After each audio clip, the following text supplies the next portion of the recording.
कभी कभार weekends weekdays को भी इंजॉय करना चाहिए आई गेस। मेरे अकॉर्डिंग ऐसे ही है, जब काम में मजा आए तो वीकडेज भी अच्छे लगने लगते हैं, ऐसा नहीं है। तो माइक बंद कर दो एक अकाउंट पे है ना। जिनको मेरी आवाज इको हो रही है वो लोग स्ट्रीम ऑडियो जो है वो म्यूट कर लें।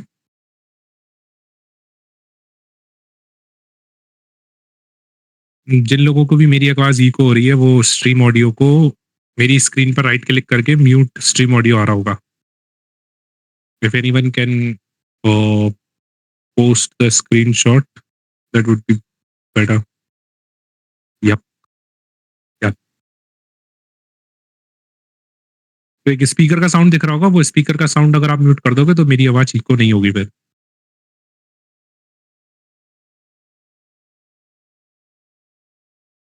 Hope so. 3 मिनट और वेट करते हैं, 9:05 पे स्टार्ट करते हैं। बाकी ये बताओ, कल का सेशन थोड़ा समझ आया था? कल के बजाने के बाद थोड़ा कुछ पढ़ाई वढ़ाई की थी कि कैसे क्या माइनिंग वर्क करती है? किसी ने अपनी साइड से कुछ पढ़ने का ट्राई किया था कि बस आदित्य जब आएगा तभी पढ़ेंगे और उसके बाद पता नहीं कहाँ की ब्लॉकचेन, कैसी ब्लॉकचेन?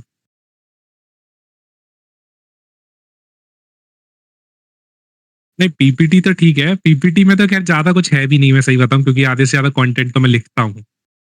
तो लेकिन अपनी साइड से जाके कभी इंटरनेट पे कुछ आर्टिकल्स वगैरह पढ़े हो या कुछ किया हो? कई लोगों की आज फर्स्ट क्लास है।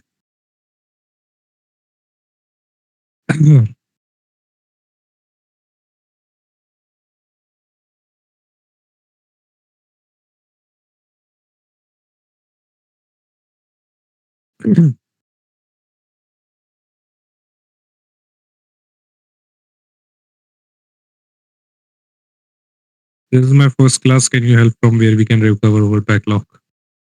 बैकलॉग आप कहीं से ये शायद कल की आपको वीडियो रिकॉर्डिंग मिल जाएगी, लेकिन उससे पहले 2 क्लासेस की वीडियो रिकॉर्डिंग शायद आपको नहीं मिल पाए। तो you can refer the PPT. Okay. लेकिन कल की जो क्लास थी वहां पे आपको रिकॉर्डिंग ये अभी यूट्यूब पे डाली है, तो विद्यासागर ने, तो इसको आप एक बार देख सकते हो।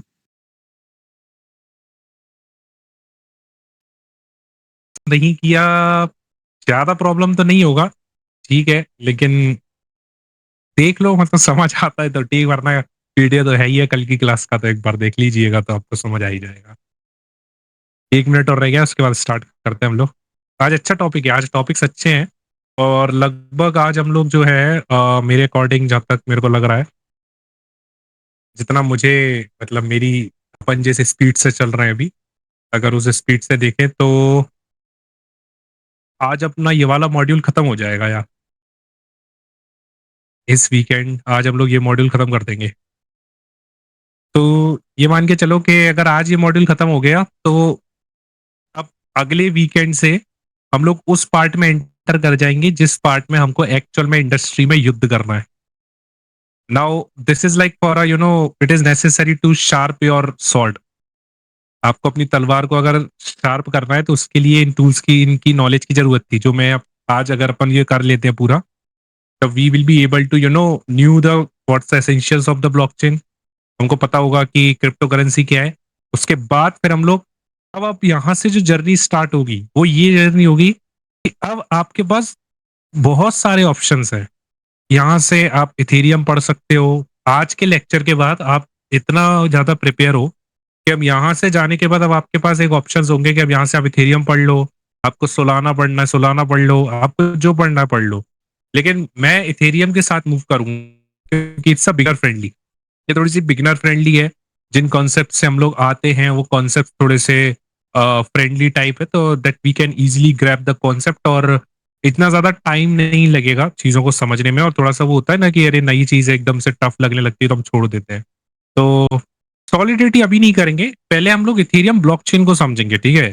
पहले पहले मैंने क्या बोला, हर चीज पहले पढ़ने से पहले समझना पड़ता है कि वो काम कैसे करती है। ब्लॉकचेन के केस में यही सबसे बड़ा एक, यू कैन से दैट कि स्ट्रक्चर वे है कि अगर किसी भी ब्लॉकचेन को अगर आपको पढ़ना है, उस ब्लॉकचेन की लैंग्वेज को ना आप, ऐसा नहीं है कि अगर जैसे किसी ब्लॉकचेन में जावा यूज हो रही है तो लेट्स से अगर मुझे जावा नहीं आती है तो मैं जावा जाके पढ़ लूंगा तो मुझे ब्लॉकचेन आ जाएगी? नहीं। लेट्स से कि कोई एक्स ब्लॉकचेन है, कोई भी नाम हो सकता है, वो ब्लॉकचेन जावा यूज कर रही है, तो आप बोलोगे भैया मैं जावा पढ़ लेता हूं तो ब्लॉकचेन हो जाएगा? नहीं, ऐसा नहीं होता है। आपको पहले उस ब्लॉकचेन का पूरा स्ट्रक्चर समझना पड़ता है कि वो ब्लॉकचेन काम कैसे करती है। जैसे हमने अभी को समझ रहे हैं बिटकॉइन को, कि बिटकॉइन कैसे काम करता है, बिटकॉइन की ब्लॉकचेन क्या है, कैसे क्या क्या चीजें उसमें अलाउ है, क्या है bitcoin is nothing but the protocol, है ना?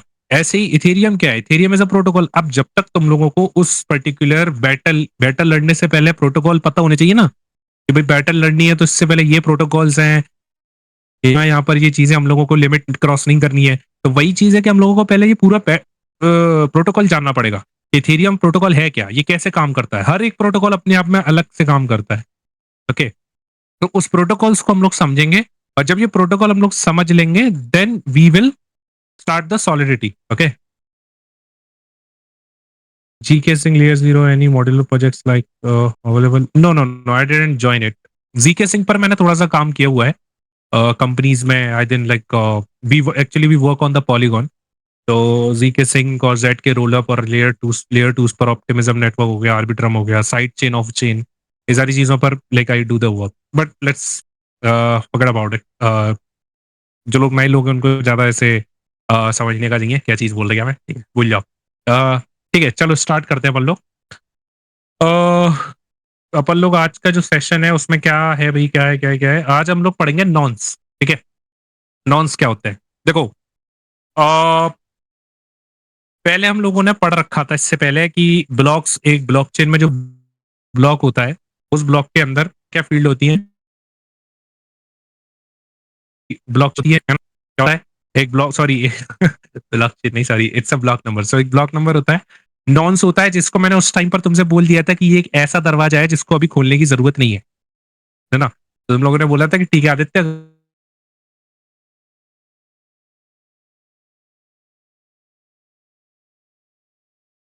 इसकी तलाशी लेनी है कि ये है क्या। डेटा हम लोगों को पता ही था, प्रीवियस हैश हमको पता ही था, हैश हमको पता ही था, है ना? तो एक बार जरा से जल्दी से थोड़ा सा क्विक रिवीजन, ऐसा थोड़ा सा मुझे क्वेश्चन पूछूंगा, बताना जरा कि क्या है। तो मुझे ये बताओ कि हम लोग कोई अगर तुमसे पूछे कि ब्लॉकचेन में प्रीवियस हैश की इंपॉर्टेंस क्या है, क्यों प्रीवियस हैश एग्जिस्ट करता है, what do you gonna say? Linking के लिए, गुड।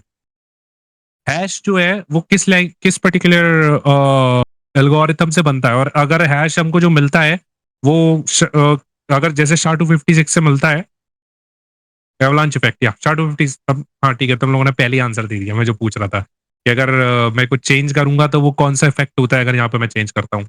अच्छा एक बात बताओ, SHA-256 कितने हेक्साडेसिमल का नंबर देती है?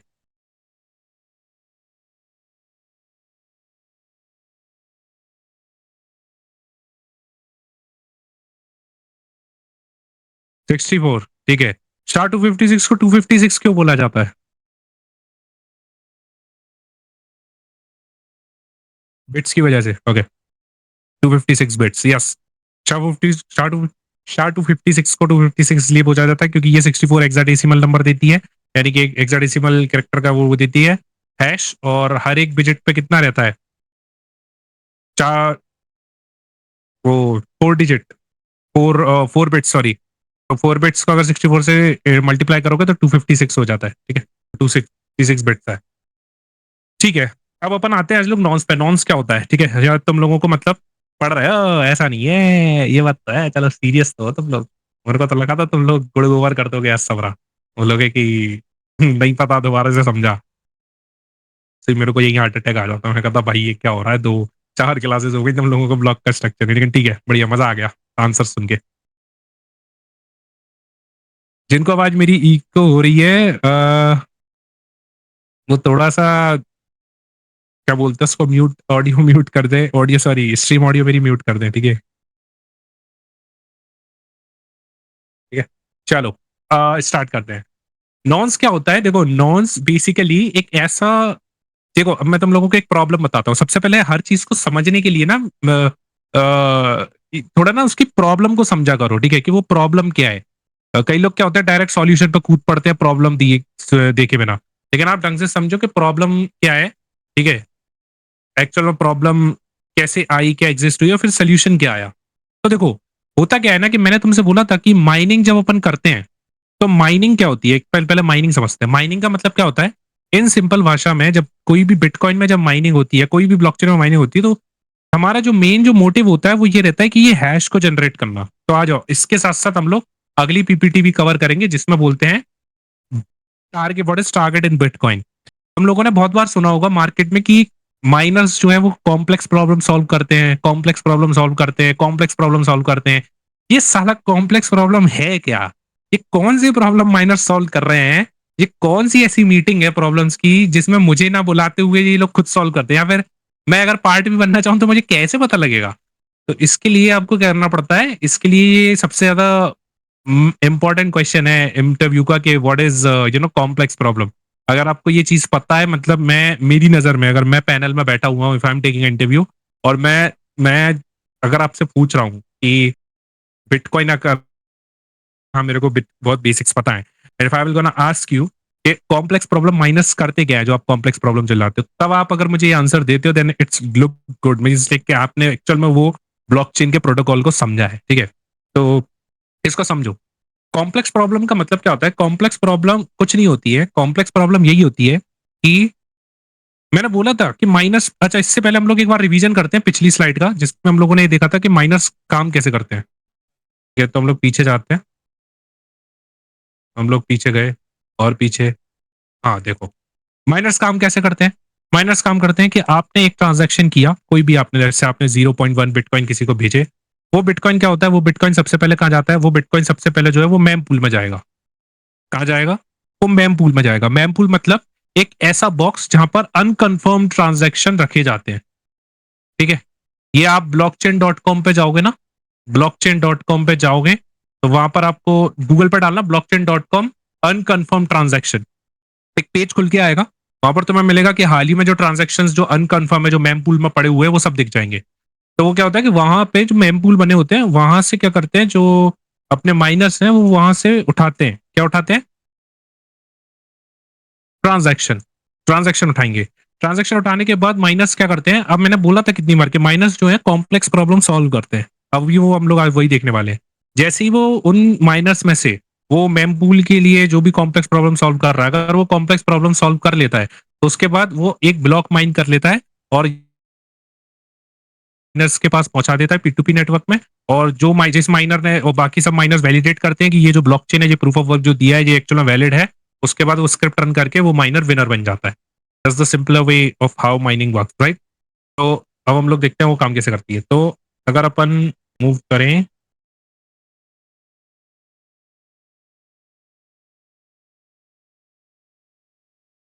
ठीक है, तो अब यहाँ पे एक प्रॉब्लम खड़ी हुई थी। अब क्या थी ये देखो, सबसे पहले ये समझते हैं कि कॉम्प्लेक्स प्रॉब्लम क्या है। तो मैं यहाँ पर डाल देता हूँ हेडिंग। हमारी जो हेडिंग है वो ये है कि कॉम्प्लेक्स प्रॉब्लम क्या है यहाँ पर, ठीक है, ये कॉम्प्लेक्स प्रॉब्लम क्या है। उसके बाद हम लोग ना नॉन्स को भी साथ साथ में लेते हुए चलेंगे। देखो, ब्लॉक नंबर लेट से 1 है, डेटा हम लोगों का यहाँ पे दिया हुआ है, कुछ ट्रांजैक्शन रखे हुए हैं 0xabc 0xfde करके और ऐसा करके। इससे पहले मैं तुम लोगों को एक चीज बताना चाहता हूँ, थोड़ा ध्यान से समझना। ये बताओ मुझे, कितने लोगों को हेक्साडेसिमल नंबर के कॉन्सेप्ट पता है कि हेक्साडेसिमल नंबर कैसे जनरेट होते हैं, कितनी रेंज होती है उनकी?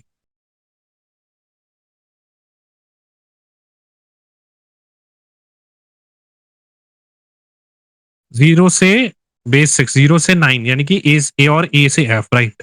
करेक्ट। ओके, तो ठीक है, पता है, ओके, गुड।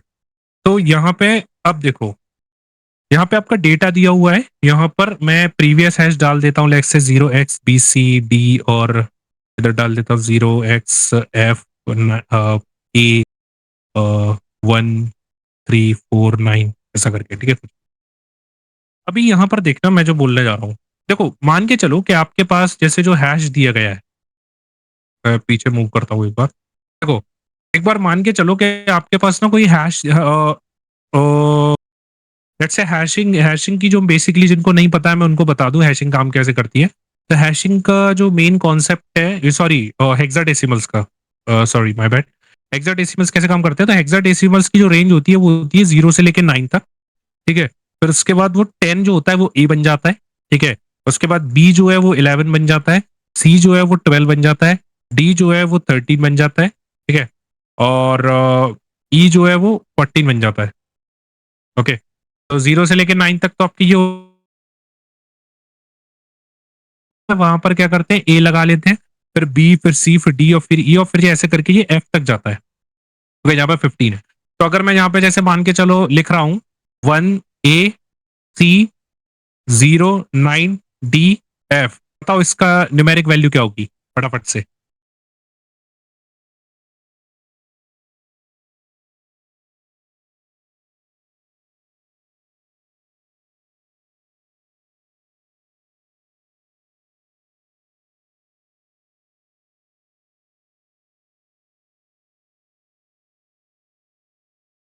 1 1 0 1 2 0 9 1 1, सॉरी 9 1 3 1 5। ओके, बाकी सब लोग टाइप कर रहे हैं, करो करो।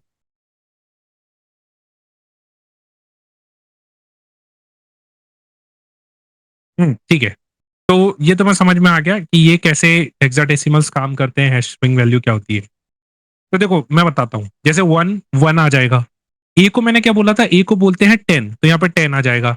सी को क्या बोलते हैं, यहाँ पे 12 से डिनोट करते हैं, 12 आ जाएगा, ये 0 है, ठीक है, 9 आ गया। डी को क्या बोलते हैं, 13 बोलते हैं। एफ को क्या है यहाँ पर, एफ क्या था, 15, तो यहाँ 15 आ गया। ओके, तो ये आपका नंबर होता है, ये तुम लोगों ने पढ़ा हो कॉलेज में क्या बोलते हैं यार उसको, ओके यार ये चल क्यों नहीं रहा। कॉलेज में तुमने वो डिजिटल सिस्टम करके पढ़ा होगा एक सब्जेक्ट, तो वहां पे बताते हैं। लेकिन एनीवेज चलो, तुम लोगों को यानी कि पता है, तो अब तुम लोगों को प्रॉब्लम नहीं आएगी। तो मैं जहाँ पे कुछ चीज बना रहा हूँ देखते हुए, अब थोड़ा सा ध्यान से समझना जरा, ठीक है? थोड़ा दिमाग के घोड़े खोल लेना अपने कि कैसे ये काम करता है, वरना थोड़ा सा तुम फिर दिक्कत आएगी। ठीक है, दिक्कत आएगी तो हम बैठेंगे फिर समझाने के लिए। देखो माइनिंग में क्या होता है, माइनिंग में एक्चुअली में जो माइनर्स होते हैं उनका जो मेन काम होता है, वो मेन काम क्या होता है, उनका सबसे बड़ा मेन काम होता है ये हैश को जनरेट करना। ओके, माइनिंग में सबसे बड़ा काम होता है कि ये हैश को जनरेट करना। अगर उनका जो कॉम्प्लेक्स प्रॉब्लम है, या उनकी जो वो बोलते हैं ना कि ये इतना पावर लेते हैं, माइनस के पास इतने हाई हाई सिस्टम्स होते हैं, कूलेंट लगे होते हैं, राइट? वो अपने अपने सीपीयू तुमने देखा होगा, कई बार जाओगे तो उनकी जो मशीन्स हैं वो लिक्विड्स में डुबो के रखी जाती है, क्योंकि वो इतना हीट होती है। तो ऐसा कौन सा वो काम करती है, तो वो जो मशीन्स है ना, उनका सबसे ज्यादा पार्ट जो है, सबसे ज्यादा जो पर्टिकुलर पोर्शन है, वो सबसे ज्यादा इसमें ही लगता है, मैक्सिमम। ऐसा नहीं है कि सबरा, लेकिन सबसे ज्यादा जो उनकी मशीन्स होती हैं, आजकल तो खैर डेडिकेटेड मशीन बन गई हैं जो हैश जनरेट करती हैं, लेकिन उनकी मशीन्स क्या करती हैं कि उनकी machines different type of hash generate करती है। इतना हैश जनरेट करती है, और यही प्रॉब्लम होती है। प्रॉब्लम क्या है वो मैं बताऊंगा एक्चुअल में, बट जो प्रॉब्लम का जो आउटकम होता है, जो आंसर लाना होता है, वो ये होता है कि ये हैश आए। तो तुम बोलोगे कि अच्छा हैश तो कैसे भी जनरेट कर सकते हैं आदित्य, है ना? मतलब मैंने तो कुछ भी जो अब जैसे मैंने ये SHA-256 में डाला, और ये हैश जो है जनरेट कर दिया मैंने, लेट्स से ये ये मैंने डाला SHA-256 में, उसने मुझे हैश दिया, हैश जनरेट हो गया, सिंपल सी बात है। इसके लिए कौन सी हाई एंड आपको जरूरत पड़ रही है? नहीं, देखो होता क्या है ना कि आप इसको थोड़ा सा ध्यान से समझना। माइनर ब्लॉकचेन प्रोटोकॉल क्या बोलता है, ब्लॉकचेन यानी कि बिटकॉइन प्रोटोकॉल ये बोलता है कि आपको सर हैश जनरेट करने हैं। और बिटकॉइन के प्रोटोकॉल में एक्चुअली में एक टारगेट करके चीज होती है, टारगेट हैश करके। आदित्य ये क्या होता है?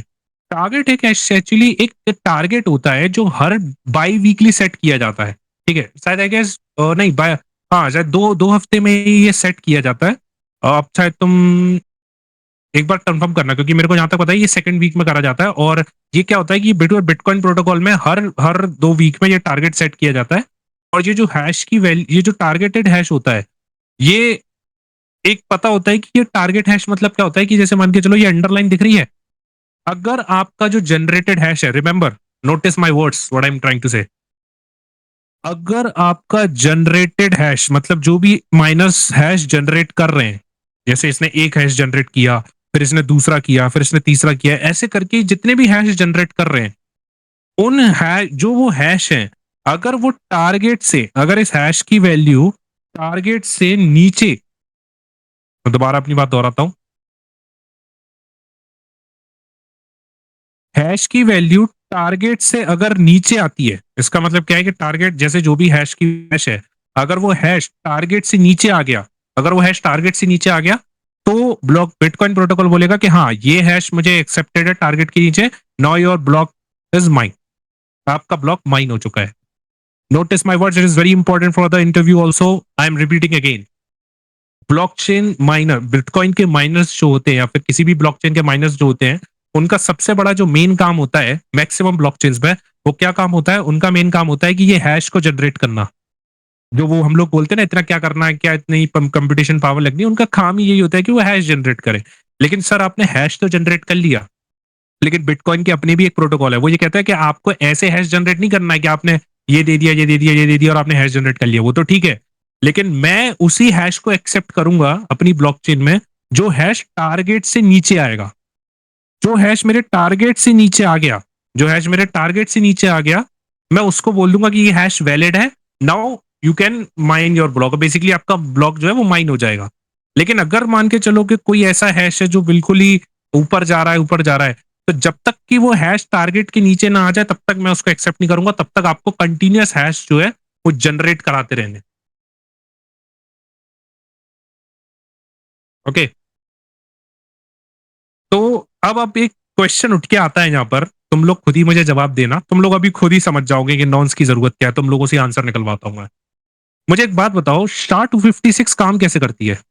शार 256 का जो आउटपुट रहता है वो क्या हर एक डेटा के लिए बदलता है या सेम रहता है? Give me my answer, give me the answer, कि हर एक डेटा के लिए चेंज चेंज होता है। अच्छा, अगर मैंने आदित्य दिया तो आदित्य दूंगा तो उसका आज आज हैश निकालूंगा, अभी एक बार हैश निकालूंगा तो गलत सेम आए, कुछ और आएगा, अगली बार निकालूंगा तो कुछ और आएगा, है ना, ऐसा ना? ओके, चेंज होता है।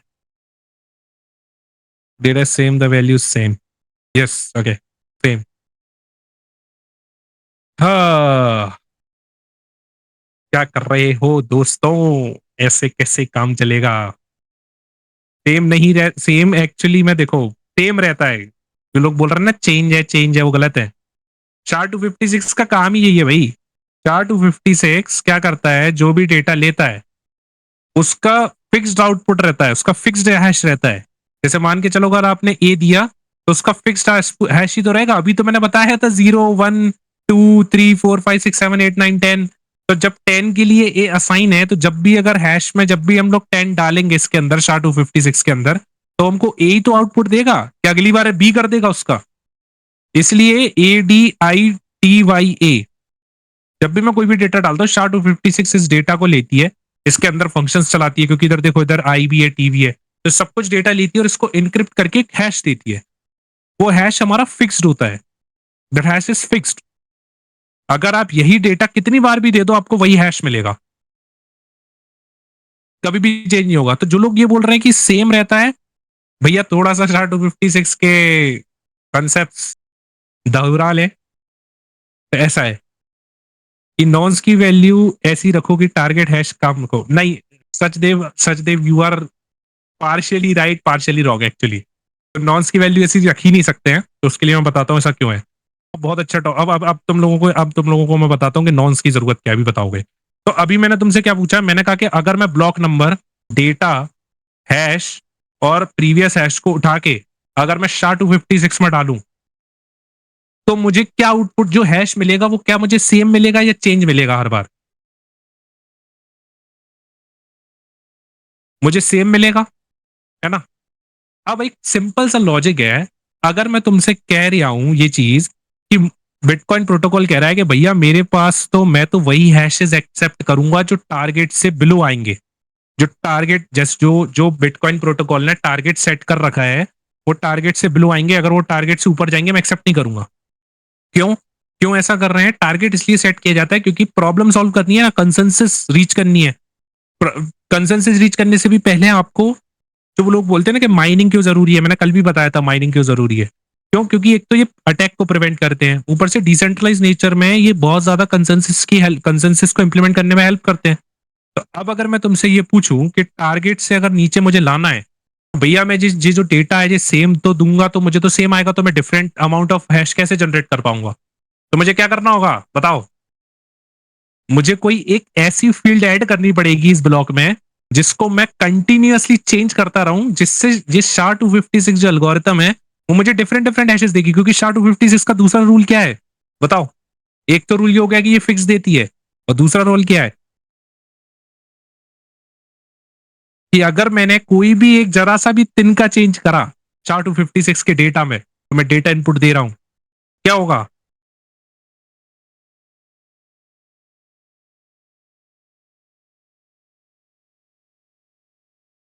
तो पूरा का पूरा जो, हाँ, तो पूरा का पूरा हैश जो है वो चेंज हो जाएगा। मतलब कि अगर मैंने कल उस दिन मैंने प्रैक्टिकल करके बताया था सिमुलेटर में कि अगर मैं SHA-256 में दिया 0xA, और अगर मैंने इसमें कुछ भी फीजे की स्पेस भी ऐड कर दी अगर उस डेटा में, लेट्स से ADITY है, ये मेरे नाम की स्पेलिंग है, अगर इसमें मैंने एक स्पेस भी ऐड कर दिया ना, तो ये पूरा का पूरा हैश चेंज हो जाएगा। ऐसा नहीं है कि लास्ट में बी जोड़ देंगे, बीच में डी जोड़ देंगे, नहीं, पूरा का पूरा हैश चेंज हो जाएगा।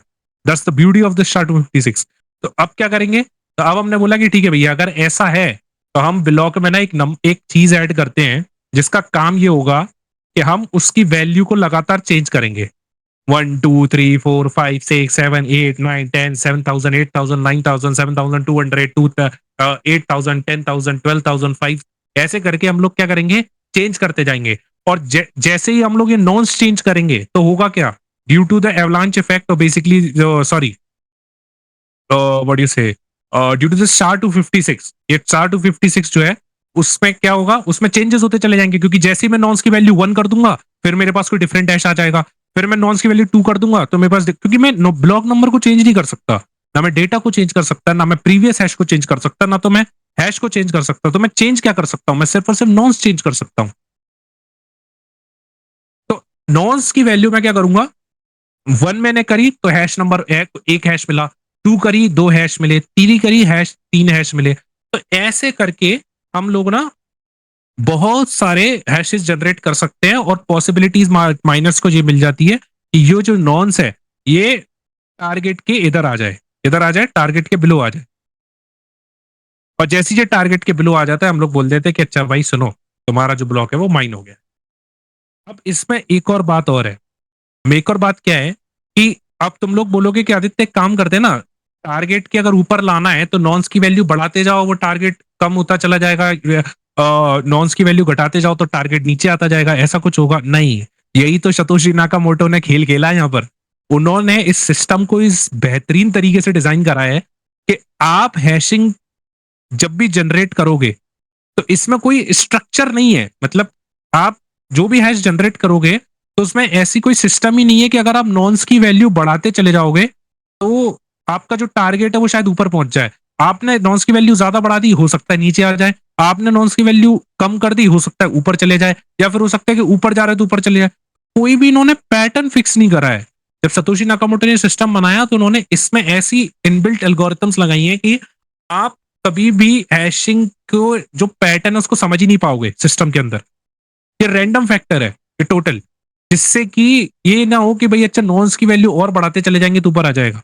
तो इसलिए क्या होता है कि वो एक, और इसमें भी मैं सच बताऊं, अगर थोड़ा डेप्थ में जाके तुम रिसर्च पेपर पढ़ोगे उनका, तो उसमें इन्होंने बताया है कि इसमें भी उन्होंने मिनिमम टाइम दिया है कि इतना मिनिमम टाइम आपको लगेगा। बेसिकली अगर आप कितनी भी हाई एंड मशीन रख लो, कुछ सेकंड्स का टाइम आपको इतना तो देना पड़ेगा आपको प्रॉब्लम सॉल्व करने में। तक आप प्रॉब्लम, कुछ लोग होंगे सोचते होंगे कि अच्छा प्रॉब्लम तो बाईपास भी हो ही नहीं सकती। It's a decentralization. आपके साथ साथ जना कितने लाखों माइनर्स आपके साथ कंपीट कर रहे हैं, हजारों लाखों माइनर्स हैं। तो उसमें क्या होता है कि उसमें हम लोगों को नॉन्स की वैल्यू चेंज करनी होती है, और जैसे जैसे हम लोग नॉन्स की वैल्यू चेंज करते हैं वैसे वैसे हम लोगों का हैश मिलते रहते हैं, और जो हैश हमारा टारगेट से नीचे आ गया वो हमारा माइन हो जाता है। That's the like how things works.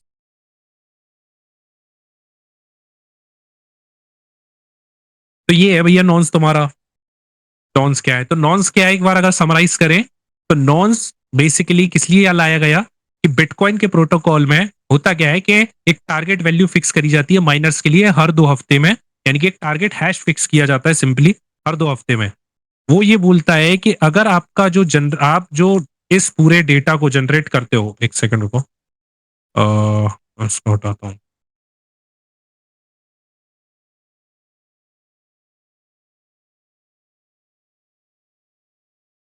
देखो, जैसे मान के चलो आपका ब्लॉक नंबर है, आपका नॉन्स है, आपका डेटा है, प्रीवियस है, हैश है।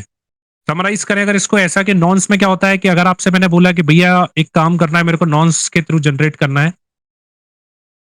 If blocks during this period were minded faster than every 10 minutes, the target bit adjusts downwards to make it more difficult to get.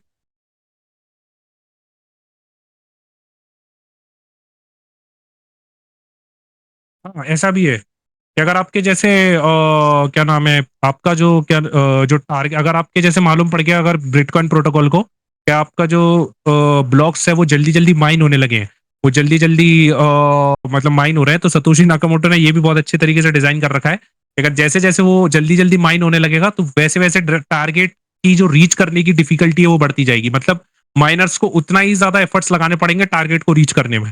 तो अगर उनको ऐसा लग रहा है कि बिटकॉइन में जैसे मान के चलो कोई टारगेट ऐसा है जो बहुत जल्दी सिंपल हो गया, या फिर सिंपल तो नहीं ये कह सकते कि माइनस को जल्दी जल्दी हैश मतलब जल्दी जल्दी ब्लॉक्स माइन होने लगे, the same way what happens कि वो एल्गोरिथम अपने आप इसमें कोई है नहीं जो आप सोच रहे हो कि ऊपर से टारगेट, इसमें एल्गोरिथम अपने आप ही उस पर्टिकुलर हैश की वैल्यू उसके हैश की डिफिकल्टी है वो बढ़ा देती है, जिससे माइनर्स क्या होते हैं, माइनर्स को ना डिफिकल्टी डिफिकल्टी मतलब थोड़ा और टाइम लगता है, जिससे एवरेज ब्लॉक टाइम जो है वो 10 मिनट्स आ चुके हैं, जो कि कुशाल जो कह रहा है चैट में, that's also the good point कि आपका जो सतोशी नाकामोटो ने रखा हुआ है कि आपका कम से कम जो एवरेज टाइम है बिटकॉइन का वो कम से कम आपका 10 मिनट रहा है माइनिंग के लिए, ऐसा नहीं है कि 3 3 मिनट में ही सारे माइनर्स निकल जा रहे हैं ब्लॉक कर करके आएगा और डिसेंट्रलाइजेशन वगैरह, तो एक जो प्रॉपरली एक जो मेंटेन दिया गया है कि सारे माइनर्स को इक्वली मौका मिले, यानी कि प्रॉब्लम सॉल्व करने में इतना टाइम तो लगे एक्चुअली में, that's why we take it as a 10 minute. Okay,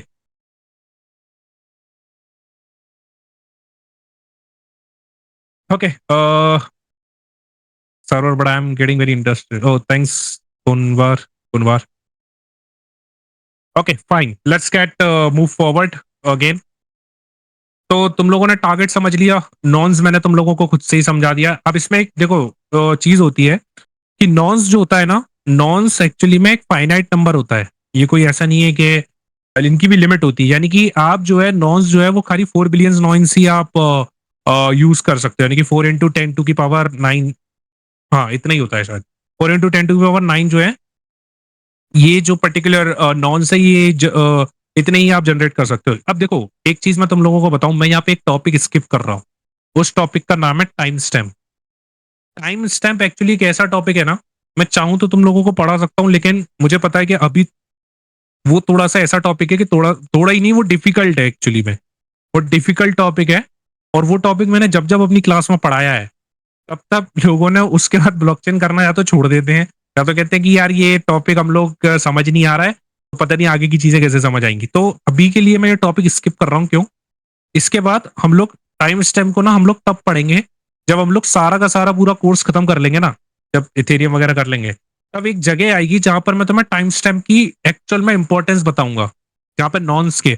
बस इतना समझ लो अभी के लिए कि टाइम स्टैम्प लाया क्यों गया था। टाइम स्टैम्प इसलिए लाया गया था कि नॉन्स की जो वैल्यू है, नॉन्स की वैल्यू एक्चुअली में फाइनाइट है, नॉन्स के ओनली 4 × 10 यानी कि 4 बिलियन नॉन्स ही आप एक बार में इसकी लिमिट है इसमें जनरेट कर सकते हो। तो यानी कि अब अगर ये फाइनाइट है तो मुझे और हैशेस को जनरेट करने के लिए, यानी कि एक एक छोटी सी मैथमेटिक्स तुम लोगों से मैं पूछता हूँ, छोटी सी मैथमेटिक्स, ठीक है?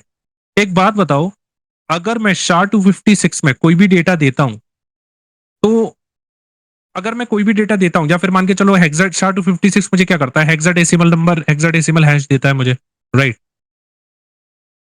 जब हेक्साडेसिमल मुझे कोई भी हेक्साडेसिमल मुझे वैल्यू देता है SHA-256, तो मुझे तो पॉसिबिलिटीज यानी कि मैक्सिमम जो मिनिमम पॉसिबिलिटीज है हैश जनरेट करने की वो कितनी है, मतलब मैं कितना कम से कम मैं कितना हैश जनरेट कर सकता हूँ।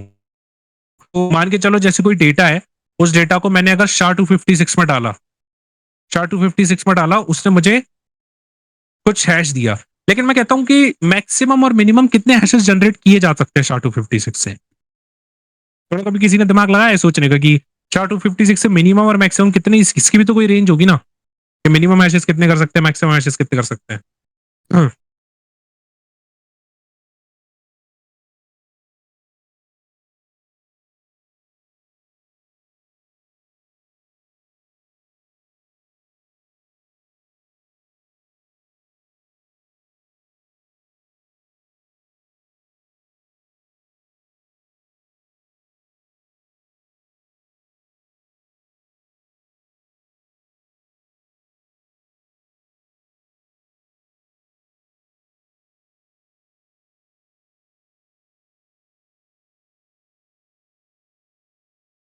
देखो तुम लोगों को एक मैथमेटिकल थोड़ा सा, ठीक है। अच्छा, इसको एक चीज देखो, एक चीज अगर इसमें थोड़ा सा सोच के चलो,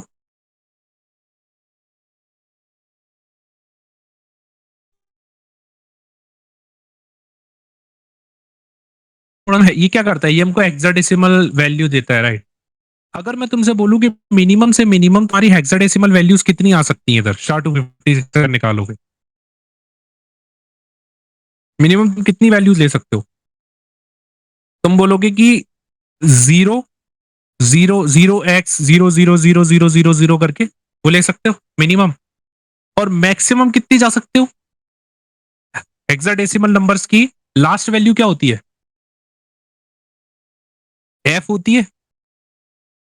तो एफ इनफाइनाइट नहीं होती। F F F F F F F F करके देखो, अगर मैं 0x000064 बार लिखूं तो मुझे मिनिमम जो है वो हेक्साडेसिमल नंबर मिलेगा। लेकिन अगर मैं 0x FFFFFF करूं तो मुझे मैक्सिमम हेक्साडेसिमल नंबर मिलेगा। मतलब अगर मैं एफ एफ को 64 बार लिख दूं तो वो मैक्सिमम उसका हेक्साडेसिमल नंबर होगा। एक्चुअल में अगर तुम इसकी कैलकुलेशन देखो, थोड़ा सा मैथमेटिकली अगर जाओगे, तो तुम्हारे नंबर ऑफ पॉसिबल हैशेस जो हैं वो SHA-256 जो है वो नंबर ऑफ पॉसिबल हैशेस, मतलब वो कितने पॉसिबल हैशेस कर सकता है? 16 की पावर 64, है ना? यानी कि ये मान के चलो कि जैसे तुम्हारा कितना होगा ये, तो अप्रोक्स 10 की पावर 75 या समथिंग, 76 अप्रोक्स ऐसी कुछ होगा, 76 या 75, 77 के आसपास होगा शायद, हाँ। तो एनीवेज जो भी है, तो इसका जो है वो क्या होगा कि जो बेसिकली ये क्या है कि ये इसके अगर तुम 16 भी हटा दो, मैं हटा दो, चलो मान के चलो, नॉन्स की जो मैक्सिमम थी वो कितनी थी? 4 बिलियन। अगर मैं 4 बिलियंस को हटा दूं तो कितना होगा? 10 की पावर 9, 10, 4 into 10 की पावर 9 टोटल नॉन्स जनरेट किए जा सकते हैं ना। तो ये मान के चलो कि अगर 10 की पावर 9 नंबर ऑफ हैशेस मैं नॉन्स के थ्रू जनरेट कर सकता हूं, लेकिन SHA-256 मुझे पॉसिबल नंबर ऑफ हैशेस कितने दे सकती है? 10 की पावर 77। तो मतलब तुम सोचो कि ये जो 10 की पावर 9 है, ये कितना छोटा नंबर है। 10 की मतलब पॉसिबल नंबर ऑफ हैशेस मैं एल्गोरिथम से कितने ले सकता हूँ, क्योंकि जितने ज्यादा हैशेस उतनी ज्यादा पॉसिबिलिटी टारगेट से ऊपर नीचे रीच करने के लिए, यानी कि टारगेट को रीच करने के लिए। भाई जितने ज्यादा तुम्हारे पास पॉसिबल हैशेस होंगे उतने ही तुम क्या होगे कि भैया ये हैश और लगा, क्या पता। तो मेरे को जितना हो सके मैक्सिमम पॉसिबल हैशेस मुझे डालने हैं। तो तब क्या हुआ कि ये देखा गया कि अच्छा ठीक है, 10 की पावर 9 यानी कि 4 बिलियंस जो हैशेस हैं। तुम लोगों को एक मजे की बात बताता हूँ, 4 बिलियन हैशेस तुम लोगों को लगता है माइनस कितनी देर में खत्म कर लेते होंगे, पता है? 4 बिलियन हैशेस एवरेज अगर मान के चले तो जो मॉडेस्ट माइनर है वो 4 बिलियन हैशेस मात्र 40 सेकंड में खत्म कर देता है। 4 बिलियन मतलब जितने डाउन्स उतने हैशेस, सीधी सी बात है। तो यानी कि वो 4 बिलियन हैश जो है वो जनरेट करके 40 सेकंड में तुम्हारे मुंह पे फेंक देता है कि चलो पकड़ो, अब मेरे पास कुछ बचा ही नहीं है। तो अब क्या करा, अब ब्लॉकचेन के ब्लॉक्स ने यानी बिटकॉइन ने कम्युनिटी वाले जो जब ये बन रहा था एक्चुअली, तब उन्होंने ये करा कि अच्छा एक और चीज और ऐड करी गई। तब ऐड किया गया टाइम स्टैम्प। अब ये टाइम स्टैम्प कैसे काम करता है, ये कैसे करता है, इसको हम लोग बाद में समझेंगे, क्योंकि ये अभी के लिए मेरे को लगता है कि अभी के लिए ये सही नहीं है चीज। अब ऐसा नहीं है कि मेरे को वो क्या नाम है, पढ़ाना नहीं है, मेरे को पढ़ाना है, लेकिन मुझे तुम लोगों की जो लेवल है चीजों को समझने का वो भी देख के चलना है ना। ये थोड़ा सा ऐसा टॉपिक है, जब मैंने भी इसको पढ़ा था तो थोड़ा सा मुझे लग गया था कि ये थोड़ा सा टफ टॉपिक है। ऐसा नहीं है, हालांकि है ये टॉपिक मात्र 10 से 15 मिनट का, ज्यादा नहीं है। 10 से 15 मिनट में समझ आ जाएगा, लेकिन उससे पहले हम लोगों को थोड़ा पिछली चीजों से ज्यादा फैमिलियर होना चाहिए। तो मैंने तुम लोगों को रीजन बता दिया कि रीजन क्या है, कि नॉन्स का जो लिमिट है वो 4 बिलियन है, ठीक है। अब ये चेंज होती रहती है according to the hashing rate, but 4 billion है। तो मैक्सिमम पॉसिबल हैशेस कितने हम कर सकते हैं? 10 की पावर 77। तो इसलिए क्या करा गया कि टाइम स्टैम्प ऐड और किया गया, जिसमें लिनक्स टाइमिंग को लाया गया और फिर इसके थ्रू हैशेस को जनरेट किया गया। टाइम स्टैम्प में भी गड़बड़ी थी एक्चुअली। टाइम स्टैम्प क्योंकि आज के टाइम पर अगर आप देखो तो लगभग 195 ट्रिलियन हैशेस पर सेकंड का जो रेट चल रहा है अभी इस समय नेटवर्क में, कि इतने ट्रिलियन हैशेस जो हैं वो पूरे नेटवर्क में मान के चलो एवरेजली क्रिएट यानी कि वो माइन करे जा सॉरी क्रिएट करे जा रहे हैं। तो बाद में जाके प्रॉब्लम ये आई कि टाइम स्टैम्प मतलब कि 1 सेकंड होने से पहले ही पता पड़ रहा है कि क्या नाम है चीज़ें मतलब टाइम स्टैम्प को रखने के बावजूद भी ऐसा एक टाइम आया कि माइनर्स ने 1 सेकंड खत्म होने से पहले ही सारे हैश कर दिए। तब जाके फिर एक और टेक्नीक लेके आए वो लोग मेम पूल के लिए, जिसमें क्या होता था कि मेम पूल में ट्रांज़ैक्शन को स्वैप करा जाता था। कुछ ट्रांज़ैक्शन को मेम पूल में डाला जाता था, कुछ ट्रांज़ैक्शन को बाहर निकाला जाता था। तो ये थोड़े-से ना एडवांस कॉन्सेप्ट है, जो अभी के लिए थोड़ा-सा मेरे को लगता है कि अभी हमको यहीं छोड़ देना चाहिए, है ना? ना मैं तुम लोगों से कहूंगा कि अभी के लिए, क्योंकि ये इतना इंपॉर्टेंट कॉन्सेप्ट भी इतना इंपॉर्टेंट भी है, लेकिन इतना भी नहीं है कि इसके बगैर हम लोग आगे ना बढ़ पाए। इसके अब साथ हम लोग आगे बढ़ सकते हैं, लेकिन बहुत अच्छा कॉन्सेप्ट है। मतलब मैंने जब पढ़ा था ना इसको, टाइम स्टैम्प जब हमने लगाया, फिर मेरे को लगा अच्छा ये दिक्कत आई थी, तो फिर उन्होंने मतलब नॉन्स की दिक्कत आई तो उन्होंने टाइम स्टैम्प लगाया। टाइम स्टैम्प भी जब माइनर्स ने खर्च मतलब इतना ज्यादा उनकी हैशिंग रेट है आज के टाइम पर, अगर जीपीयूज इतने पावरफुल थे और इतने आजकल तो एस6 चलने लगे हैं। एस6 का मतलब क्या होता है कि ये पर्टिकुलरली हैशिंग हैशिंग मशीन्स होती हैं। अगर मैं तुम लोगों को बताऊं गूगल पे जाके, तो एस6 होते हैं फॉर माइनिंग। तो अगर तुम ये जाके देखोगे तो ये देखो ये लिखा हुआ है एसिक्स। ये देखो ये एसिक्स होते हैं, इनका लिखा होता है कि ये कितने हैशेस पर सेकंड जनरेट कर सकते हैं। लिखा है क्या कहीं देखना? हाँ ये देखो ये लिखा हुआ है।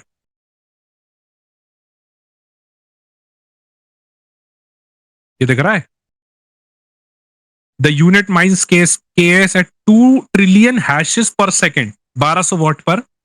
पावर कंजप्शन 1200 वॉट की, और हैश रेट देख रहे हो, मतलब 2 ट्रिलियन हैश जो है ये पर सेकंड कन्वर्ट करता है। और ये थोड़े से महंगे आते हैं एक्चुअली, तो आज भी लोग क्या है ना थोड़ा जीपीयूज पे रिलाई करते हैं। कुछ जो माइनर्स हैं वो लोग जीपीयूज अच्छे लगा लेते हैं। एस का तुम रेट देखो, लाइक $1800 है, तो मतलब नहीं होगा ये $1800, लगभग 1.5 लाख के आसपास की मशीन हो गई है तुम्हारी, है ना?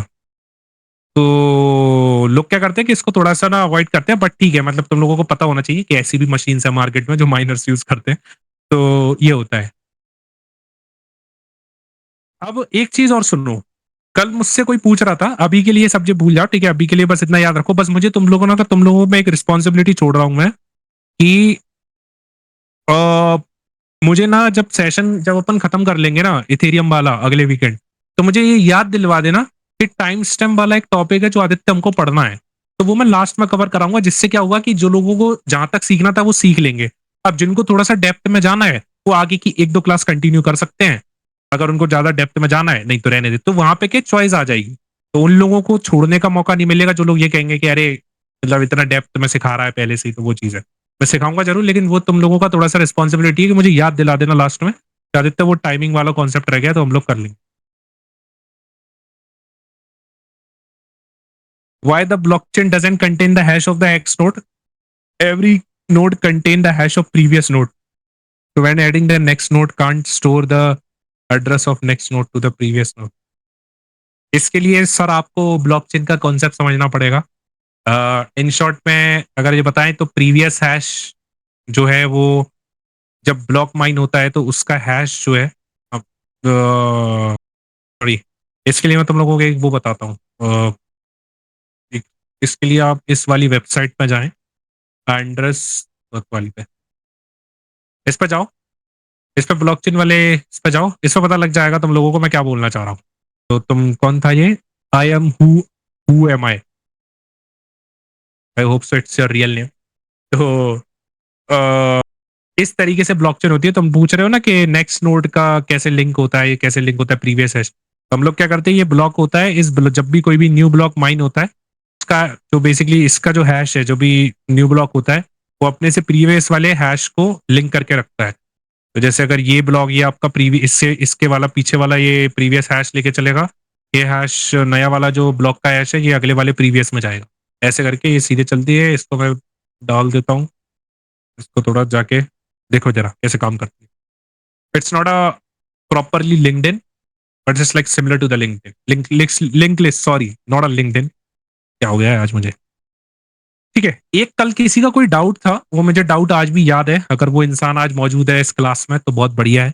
कल एक बंदे का डाउट था कि आदित्य, माइनर्स जो हैं जब कोई भी ट्रांजैक्शन को लेते हैं, लेट्स से कि अपना बिरजू याद है ना, बिरजू कल, है ना, बिरजू ने अगर एक बीटीसी ट्रांसफर किए, तो जब वो ट्रांसफर कर रहा है, तो मुझे एक बात बताओ, ये नए बिटकॉइन कहां से आ रहे हैं? वो तो ट्रांसफर हो रहे हैं ना। लेट्स से कि बिटकॉइन जो है वो मार्केट में जो घूम रहे हैं, जो बिटकॉइन मार्केट में घूम रहे हैं, वो एक जगह से दूसरी जगह जा रहे हैं, है ना, एक जगह से दूसरी जगह जा रहे हैं।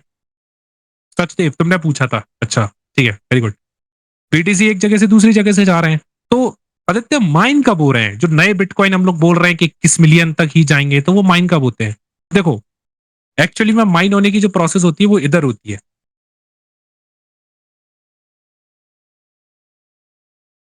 देखो, माइन कब होते हैं? आपने बिटकॉइन ट्रांसफर किए, जब आप कोई भी बिटकॉइन ट्रांसफर करते हो, जब आप कोई भी बिटकॉइन को ट्रांसफर करते हो या किसी को सेंड करते हो, तो वो वही बिटकॉइन होते हैं जो सप्लाई में होते हैं, क्योंकि वो तो माइंड हो चुके हैं, राइट? Understanding my point? तो वो ऐसे बिटकॉइन है जो मार्केट में ऑलरेडी सर्कुलेशन में है, जो सप्लाई उनकी सर्कुलेशन में है। लेकिन आपने क्या करा, आपने ट्रांसफर किया। अब उसके बाद आपने जैसे ही बिटकॉइन को क्या बोलते हैं, आपने ट्रांसफर किया, तो बाकी के माइनस क्या करते हैं? मैंने क्या बोला था, यहां से जो ट्रांजैक्शन है वो कहाँ जाता है? यहां से ट्रांजैक्शन मैम पूल में जाता है, ठीक है। मैम पूल में सारे अनकंफर्म ट्रांजैक्शन रहते हैं, वहां से जो है माइनस पिकअप करते हैं ट्रांजैक्शन को, अनकंफर्म ट्रांजैक्शन को पिकअप करते हैं on the basis of the किसकी किसकी ज्यादा ट्रांजैक्शन फीस है। उस बेसिस पर वो उठाते हैं यहाँ पर, और वो माइन करना स्टार्ट करते हैं, मतलब बेसिकली प्रॉब्लम सॉल्व करना स्टार्ट करते हैं। जो मैंने अभी बोला, क्या प्रॉब्लम सॉल्व करते हैं? हैशेस को जनरेट करते हैं जो टारगेट के नीचे आ सके। वो जब तक करते रहते हैं, एक एवरेज टाइम जब कंप्लीट हो जाता है, तो वो जिसकी पावरफुल ज्यादा है, वो जितना जल्दी हैश जनरेट कर ले अपने एवरेज टाइम में, वो अपना ब्लॉक माइन कर लेता है, मतलब वो प्रॉब्लम सॉल्व कर लेता है। जैसे ही वो ब्लॉक माइन करके अपने लेजर में एक्सेप्ट करता है, तो अदर माइनर्स के पास वो वैलिडेट करने के लिए भेजता है, और उसके बाद माइन मिल जाता है, ठीक है, मतलब वो माइनर्स को रिवॉर्ड मिल जाता है। लेकिन इससे थोड़ा सा दो स्टेप पीछे चलते हैं। Remember my point.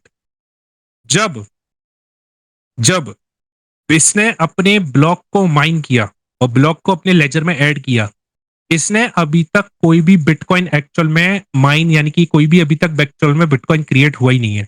अभी सिर्फ और सिर्फ एक ट्रांजैक्शन है जो अपने लेजर में गया है, ठीक है, ब्लॉक में, उसके अपने लेजर में। अब ये बाकी के जितने भी माइनर्स हैं, ये ट्रांजैक्शंस को वैलिडेट करेंगे कि भाई तूने कहीं चीटिंग तो नहीं करी है हमारे साथ।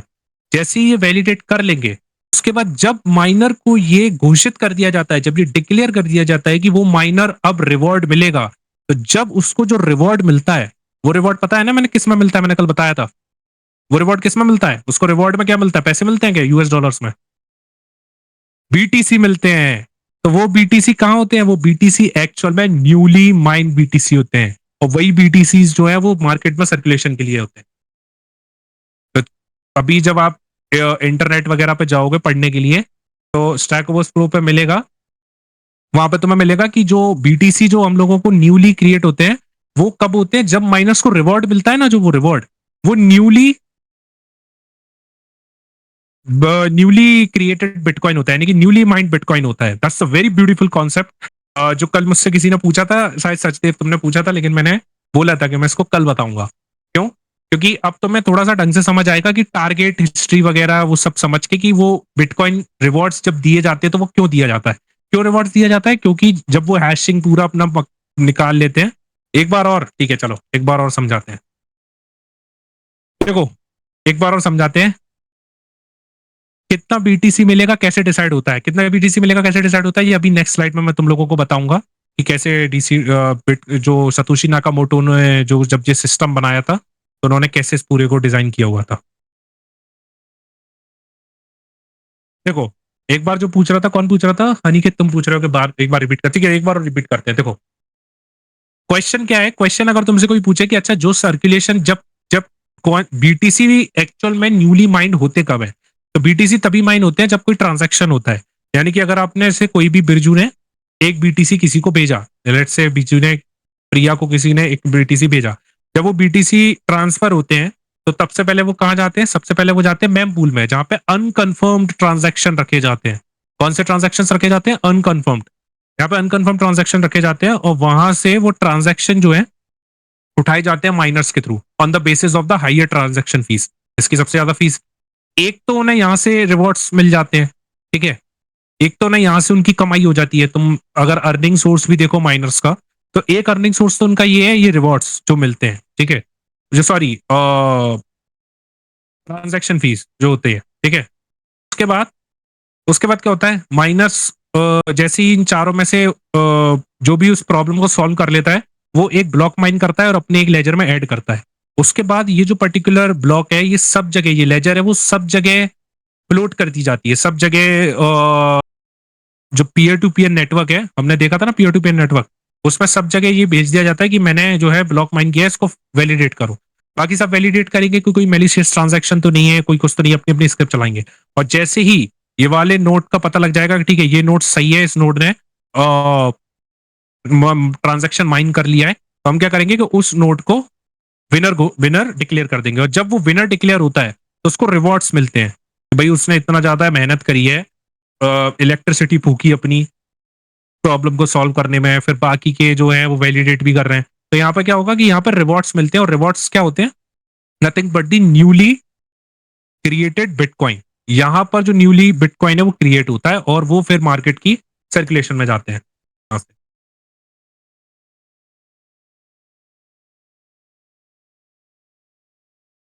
हाँ, तो ये सहदेव का बहुत अच्छा पॉइंट है कि जब 21, तो एक्चुअली तुम लोगों को, अच्छा चलो अभी इतना समझ आ गया ना, तो इसके बाद आगे बढ़े, मैं भी इसका जवाब देता हूँ 2 सेकंड में।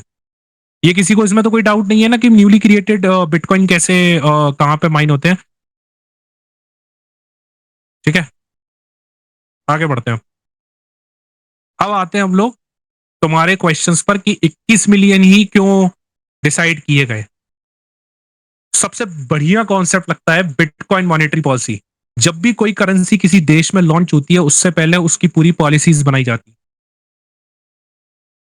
पॉलिसीज क्या रहती हैं कि कौन, कि कितनी सप्लाई रहेगी, कब कब क्या क्या चीजें, क्या क्या डिसीजन होंगे, कौन से इवेंट्स होंगे, है ना, रेयरिटी होगी, वो चीज। तो बिटकॉइन मॉनेटरी पॉलिसी एक्चुअली में वो मॉनेटरी पॉलिसी है जो सतोशी नाकामोटो ने डिजाइन की थी। और इसमें ये था कि ये इवेंट्स होते थे, जहां पे क्या होता था कि आपका ना, जैसे ये मान के चलो, ये आपका क्या दिया गया है, ये आपका लॉन्च ऑफ बिटकॉइन है। तो लॉन्च ऑफ बिटकॉइन इवेंट हुआ था 3 जनवरी 2009 को, जब कोई भी ब्लॉक माइन नहीं थे, और तब जो रिवॉर्ड्स मिलते थे वो कितने मिलते थे, 50 बीटीसी, मतलब 50 रिवॉर्ड्स एक्सबीटी मिलते थे। सोचो यार कि मतलब कितना ज्यादा उस टाइम पर अगर किसी ने माइन करा होगा, आज की डेट में एक बीटीसी की कीमत देख लो, तो उस टाइम पर अगर किसी ने 50 बीटीसी अगर एज अ रिवॉर्ड कमाए होंगे, then it's like very good. पर ठीक है, उस टाइम पर किसी को पता भी नहीं था कि ये चीज आगे जाके इतनी फाड़ निकलेगी। तो होता क्या था कि जब लॉन्च किया गया बिटकॉइन को, तो सतोशी नाकामोटो ने ये बोला कि जो माइनर्स को रिवॉर्ड मिल रहे हैं, अभी मैंने बताया था ना, जो माइनर्स को रिवॉर्ड मिल रहे हैं, वो रिवॉर्ड एक्चुअली में हर 4 साल के बाद, हर 4 साल, या फिर ये बोल लो अप्रोक्स, बोलते हैं कि अप्रोक्स 4 इयर्स, और हर एक 2,10,000 वाले ब्लॉक के बाद वो रिवॉर्ड जो माइनस को मिलते हैं वो आधे कर दिए जाएंगे। मतलब जब 2009 में ब्लॉकचेन लॉन्च हुई थी, जब ब्लॉक नंबर था, तब जो रिवॉर्ड थे वो 50 थे। लेकिन सतोशी नाकामोटो ने इस पूरे सिस्टम को ऐसे डिजाइन किया था उस टाइम पर, और ऐसी एल्गोरिथम्स लिखी गई थी वहां उस टाइम पर, कि ये उसमें फिक्स था कि एक तो पूरी की पूरी जो सप्लाई है वो 21 मिलियन रहेगी, इससे ज्यादा एक्सीड नहीं करेगी। प्लस हर 4 साल में होगा क्या, यानी कि हर एक रफली 2,10,000 ब्लॉक के बाद रिवॉर्ड्स जो माइनस को मिलते हैं वो आधे होने लगेंगे। यानी कि अगर 2009 में अगर वो 50 पीटीसी मिलते थे, आज उसको 28, मतलब 2012 में 28 नवंबर, या रफली मान लो नवंबर 2012 के बाद उसको 25 जो बिटकॉइन है वो मिलेंगे। तो ये बोलते हैं, इस ये जो इवेंट होता है जिस टाइम पर रिवॉर्ड्स माइनस के हाफ होते हैं, उसको बोलते हैं हाविंग। और बिटकॉइन की कम्युनिटी में ये सबसे बड़ा इवेंट होता है, मैं तुम लोगों को बताऊं। अभी जस्ट हाविंग हुई है अप्रैल में, अप्रैल में हाविंग हुई है 2024 में, रिसेंटली 4 साल और उसके 2,10,000 अप्रोक्सली ब्लॉक्स पूरे होने पर अभी हाविंग हुई थी। और इतनी मार्केट में धूम मची हुई थी, बिटकॉइन का प्राइस ऊपर गया, बहुत, बिटकॉइन बहुत फ्लक्चुएट करा था। तो बेसिकली ये बहुत बड़ा इवेंट होता है जहां पर रिवॉर्ड्स आधे कर दिए जाते हैं। और जो बेसिकली सप्लाई, जैसे अब जैसे ब्लॉक नंबर यहाँ पर है, तो अभी 28 नवंबर 2012 को ये मान के चलो कि ये हुआ। फिर सेकंड हाल्विंग हुई थी 9 जुलाई 2016 को, जिसमें 12 से फिर 12.5 कर दिए गए थे। फिर 11 मई को हुई थी। फिर 2024, फिर 2028, अभी 2024 में हो गई। अब 2028 में मानी जा रही है 8,50,000। तुम लोग यार ये सोचो, मैं तो तुम लोग ये थोड़ा सा जब ये पढ़ते हो, मैं तो ये सोच के थोड़ा हैरान होता हूँ कि यार ये जो बंदा था, इस बंदे ने कितने बढ़िया तरीके से और कितना फ्यूचरिस्टिक सोच के टेक्नोलॉजी बनाई थी, इस बिटकॉइन को डिजाइन किया था कि आने वाले टाइम में ये कोई से कहीं तक किसी के सेंट्रलाइज हाथों में ना आ जाए।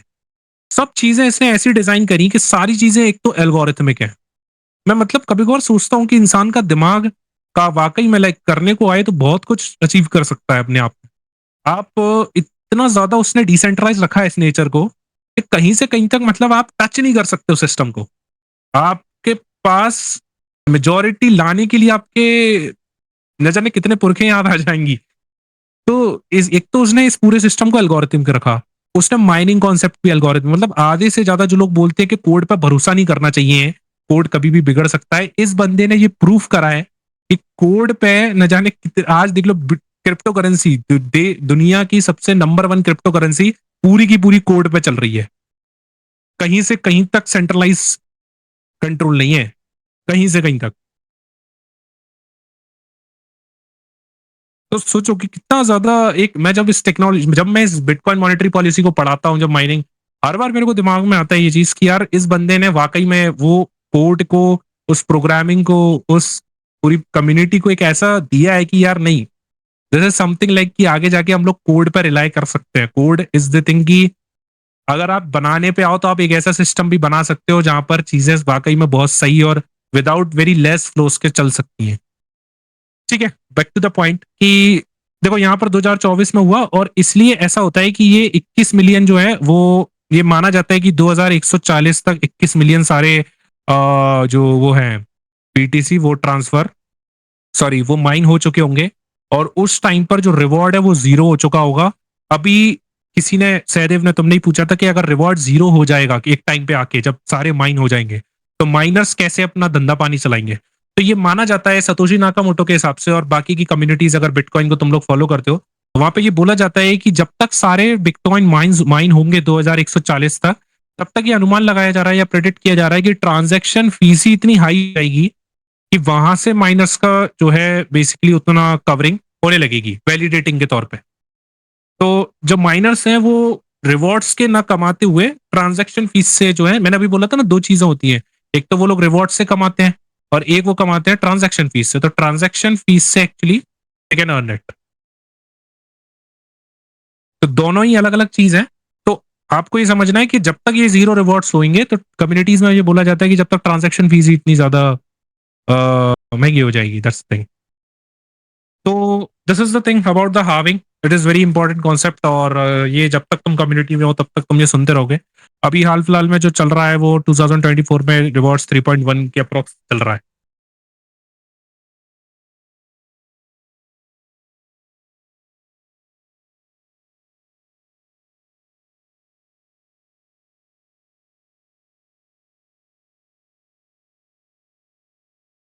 Okay,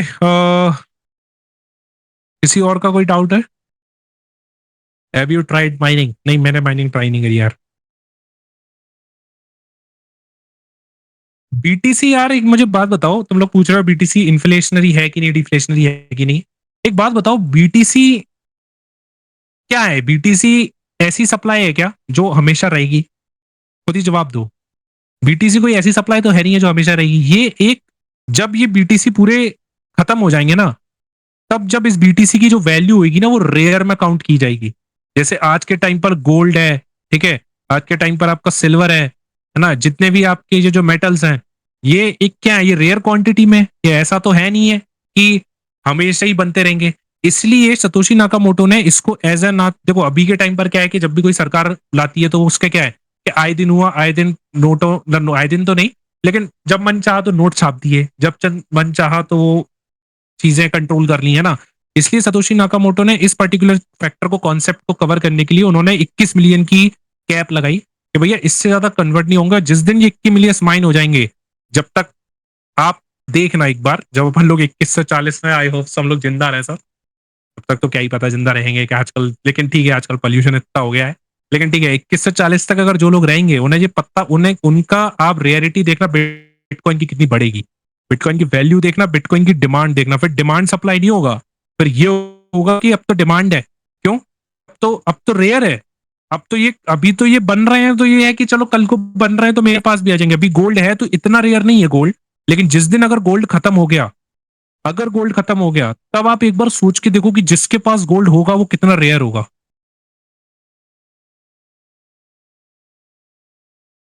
okay.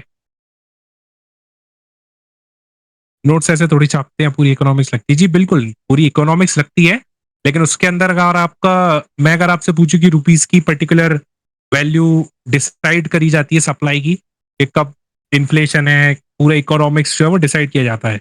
लेकिन उसमें भी कंट्रोल रहता है कि अगर छापना हुआ तो वो छाप सकते हैं, जितनी सप्लाई है वो सरकार के हाथ में रहती है कि कितनी मार्केट में पैसा छोड़ना है, कितना अभी दबा के रखना है, कितना डिजिटल में जाना है। लेकिन यहाँ पे आपके पास कोई कंट्रोल नहीं है। यहाँ पे अगर एक बार ये आपके पास अगर ऐसा है, मैं एक शायद बोलूं कि पूरे मार्केट में लेट से इतना ही पैसा आपके पास घूमेगा, या फिर मैं बोल दूं कि कल से ना 500 के जो पुराने वाले या ये वाले नोट है, तुमने देखा नहीं है यार कि जो पुराने पुराने नोट होते हैं वो ऑक्शन में 1-1 लाख के बिकते हैं, 1-1 रुपए के नोट जो 90s के हैं, 80s के हैं, वो लोग ऑक्शन करते हैं। क्यों? क्योंकि वो रेयर है। तुम कहोगे 1 रुपए का नोट 1 लाख, 1.5 लाख, 2-2 करोड़, 1-1 करोड़ में, तुम जाके देखो कितने ऑप्शंस लगते हैं, कितनी वेबसाइट्स है। मेरा तो एक फ्रेंड है, उसके फादर का यही बिजनेस है, मतलब एक्चुअली में वो ऐसे ऐसे उनको कलेक्शन का शौक है, एंड ही सोल्ड और he auction lot of coins और ये नोट्स वगैरह। Okay fine, let's end this. तो this is the bitcoin monetary policy. यहाँ पे आपकी चीजें खत्म होती हैं।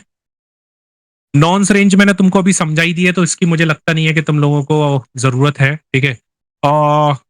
माइनिंग पूल समझते हैं, ठीक है। माइनिंग पूल्स क्या होते हैं? देखो, देखो मैम पूल और माइनिंग पूल दो कॉन्सेप्ट होते हैं। मैम पूल क्या होते हैं? मैंने बताया था मैम पूल वो पूल्स होते हैं जहां पर अनकंफर्म ट्रांजेक्शन जाते हैं। तो माइनिंग पूल क्या होते हैं?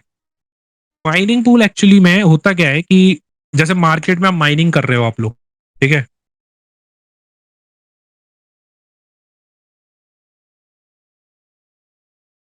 हाँ, देखो माइनिंग कर रहे हो आप लोग, यार माइनिंग वाइनिंग के बारे में अभी इतना मत सोचो। Mining is not like a piece of cake, okay. ये ऐसी चीज नहीं है कि मैंने तुम लोगों को बता दी और आप लेके बैठ गए। बहुत सारे मेरे तो कुछ माइनर्स से बात भी हुई है, जब मैं सेशंस में जाता हूँ, इवेंट्स में जाता हूँ। पिछले साल ही मेरी एक माइनर से बात हुई थी, सोलाना एक हाउस में मिले थे। वो बता रहे थे कि यार जितना बाहर से माइनिंग की दुनिया लगती है ना, उतना ज्यादा ये इतनी आसान है नहीं, ठीक है। I would not, I don't want disclose lot of things, but जब तुम एंटर करते हो तो बहुत सारी डार्क चीजें भी होती हैं, उन्होंने मुझे बताया था।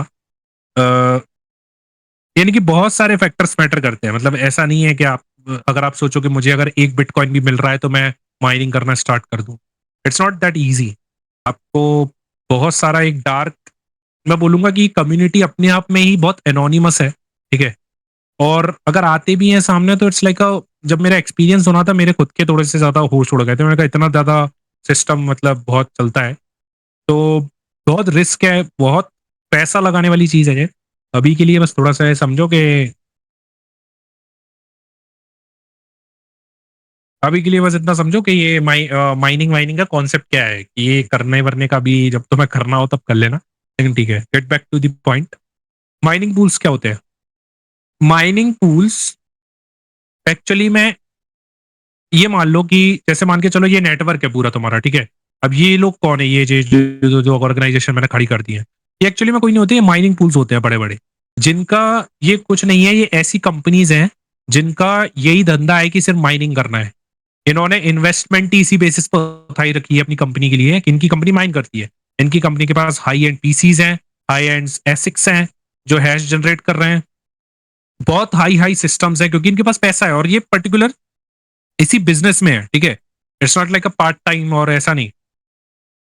तो होता क्या है कि बिजनेसेस हैं ये सारे, बहुत सारे, जहां पर ये जो बाकी के माइनिंग पूल्स हैं, ये क्या करते हैं कि बड़ी बड़ी इंडस्ट्रीज हैं ये माइन करते हैं। तो एक्चुअली में होता क्या है ना कि जब नेटवर्क में जब ऐसे-ऐसे प्लेयर्स आ जाते हैं ना, तो अब ज़ाहिर-सी बात है कि ये जो सारे मॉडेस्ट माइनर्स हैं, इन लोगों के पास इतना तो है नहीं, तो अगर कोई प्रॉब्लम आई तो सबसे पहले तो यही बिटकॉइन उठा-उठा के ले जाएँगे सारे। इन्हीं को रिवॉर्ड्स मिलने लगेगा क्योंकि इनके पास तो अच्छा खासा वो है व्हाट डू यू से सिस्टम है ना? जिनको मेरी डबल ऑडियो आ रही है वो मेरा स्क्रीन स्ट्रीम ऑडियो वो म्यूट कर लें। तो प्रॉब्लम क्या थी? प्रॉब्लम ये थी कि ये बड़े-बड़े जितने भी माइनर्स थे, ये क्या करते थे, ये डायरेक्ट कुछ ना कुछ उठा के ले जाते थे। ये मतलब माइनर्स बोल लो या फिर मैम ये पूल बोल लो, बड़े-बड़े ऑर्गनाइज़ेशन थी। तो क्या होता था कि उसके बाद ना जो मॉडेस्ट माइनर थे, उन्होंने ये बोला कि एक काम करो अगर ऐसे ही चलता रहा तो फिर तो सारे रिवॉर्ड्स इनको मिलने लगेंगे। तो उसके लिए माइनिंग पूल का कॉन्सेप्ट आया। माइनिंग पूल क्या बोलता है? माइनिंग पूल ये बोलता है कि रादर देन हम लोग अकेले-अकेले जो है प्रॉब्लम को सॉल्व करें, ये आपस में पीयर टू पीयर नेटवर्क में लेट्स से ये 4 माइनर्स मिलके एक माइनिंग पूल बना लेंगे। अब इन चारों की जो पावर है, वो एक पर्टिकुलर प्रॉब्लम को सॉल्व करने में लगाई जाएगी और जो रिवॉर्ड्स मिलेंगे, वो रिवॉर्ड्स को ये लोग डिवाइड कर लेते हैं। ऐसे ही कई इंडस्ट्रीज क्या करती हैं, जो छोटी-छोटी इंडस्ट्रीज हैं, जो अभी आई हैं मार्केट में, जो माइनिंग सेटअप करना चाहती हैं, तो वो अपना माइनिंग सेटअप लाती हैं और साथ में ये कहती हैं अलग अदर माइनर्स को कि आप हमारे साथ पूल में जुड़ जाओ। आप हमारे साथ पूल में जुड़ जाओ। जैसे-जैसे आप हमारे साथ पूल में जुड़ोगे वैसे-वैसे कंपनी जैसे-जैसे रिवॉर्ड्स कमाती है या जिससे भी बिटकॉइन आते हैं, उस हिसाब से इन माइनर्स को जो है वो पर्टिकुलर पैसा है वो डिस्ट्रीब्यूट कर दिया जाता है। ये होते हैं माइनिंग पूल्स। कभी-कभार तुम देखोगे कि बड़ी-बड़ी कंपनियाँ हैं वो यही कहती हैं हम तो माइनिंग करते हैं। तो माइनिंग से पैसा आता है। तो माइनिंग पूल जैसे कई माइनर्स अपने आप में माइनिंग पूल बना लेते हैं। कई कंपनीज़ अकेले फाइट करती हैं। कई कंपनीज़ जो होती हैं कि आपस में कह देती है अदर माइनर्स से कि आप हमारे साथ आ जाओ। हमारे साथ एक पूल बना लो। तो ऐसे करके जो है काफ़ी हद तक चीज़ों को मेंटेन करते हुए सेम पावर पे खेला जाता है। ओके,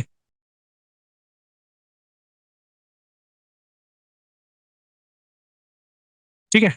ये तुम्हारी समझ में आ गया? किसी को इसमें कोई डाउट है? आगे बढ़ें? हमारा लास्ट टॉपिक इस सेशन का,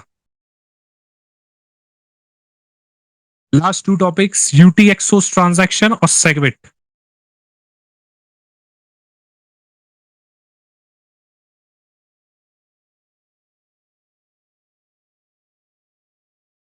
क्लियर है सबको? हेलो?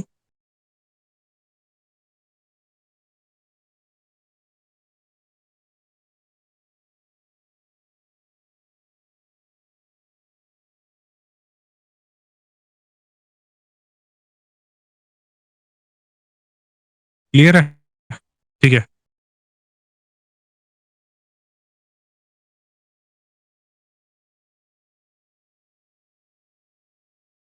माइनिंग वाइनिंग की बात है थोड़ा-सा लेक्चर के बाद कर लेना, फिर बोलते हो कि लेक्चर समझ में नहीं आया है। आराम से बैठ के माइनिंग पर रिसर्च करना, कोई दिक्कत नहीं है। ठीक है? चलो अ, अब तुम लोगों को बताते हैं कि यूटीएक्सओस ट्रांज़ैक्शंस क्या होते हैं। बेसिकली यूटीएक्सओस ट्रांज़ैक्शन अनस्पेंट ट्रांज़ैक्शन मतलब ये बोल सकते हो कि इसको कैसे बताएँ तुम्हें? चलो इससे समझाते हैं। यूटीएस ट्रांज़ैक्शन को एक इससे समझाते हैं। अरे यार ये क्या हो रहा है? अनस्पेंट ट्रांज़ैक्शंस एक्चुअली एक्चुअली में इनको बोला जाता है। अ,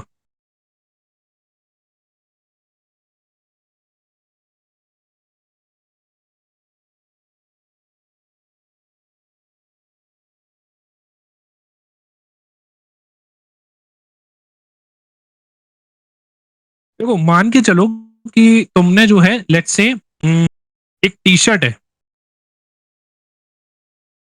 तुमने लेट्स से कि एक टी-शर्ट क्या हो गया? ठीक है। तो लेट्स से कि तुमने एक टी-शर्ट खरीदनी है।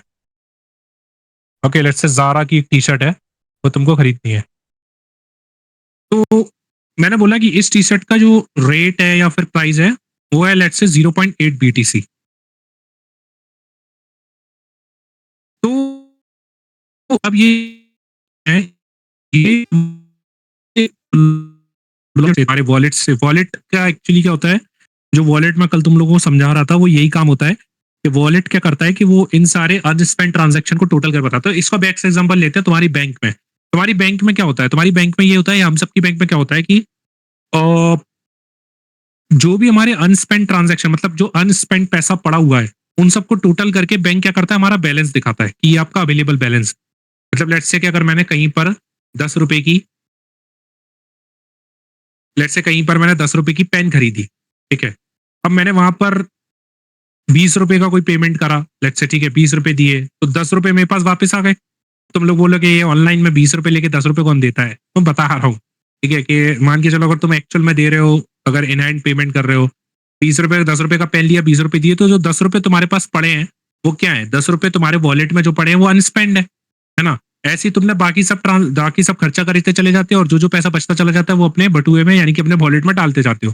फिर क्या करते हो लास्ट में जाके, अगर मान लो, मान के चलो कि तुम्हारे पास कोई ऐसा वॉलेट है फिजिकली, जो तुम्हारे वॉलेट के अंदर रखे नोट को सबका कैलकुलेट करके एक डिस्प्ले पे नंबर ला दे कि ये तुम्हारे वॉलेट का बैलेंस है। तो क्या हुआ?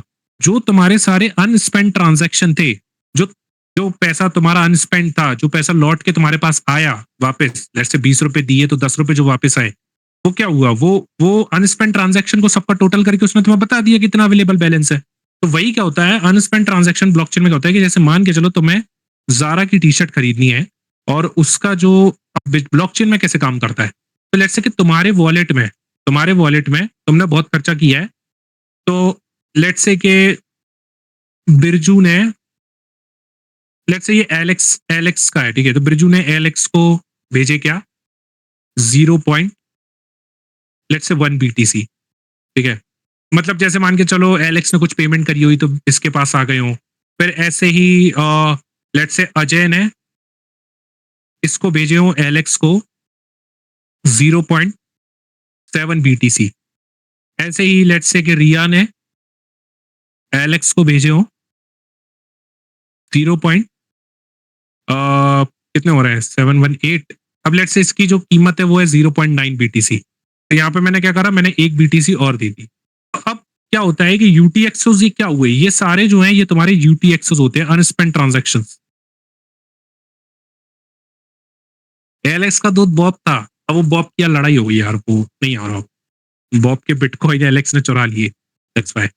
तो अब होता क्या है कि लेट्स से जब ट्रांजैक्शन होता है, ठीक है, अब इसको समझना है इसे, कि जब ट्रांजैक्शन होता है तो जैसे मान के चलो तुमको अब ये जारा की टी शर्ट खरीदनी है, ठीक है?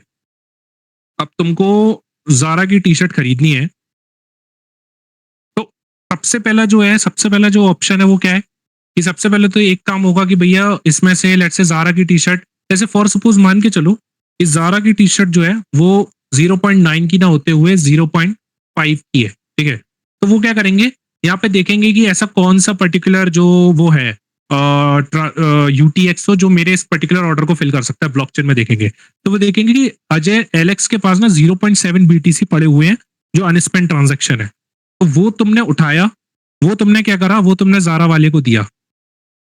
अब तुम कहोगे कि 0.7 मैंने जब जारा वाले को दिए, तो लेट्स से कि 0.5 उसमें से चले जाएंगे, और 0 पॉइंट कितने बचेंगे? 2।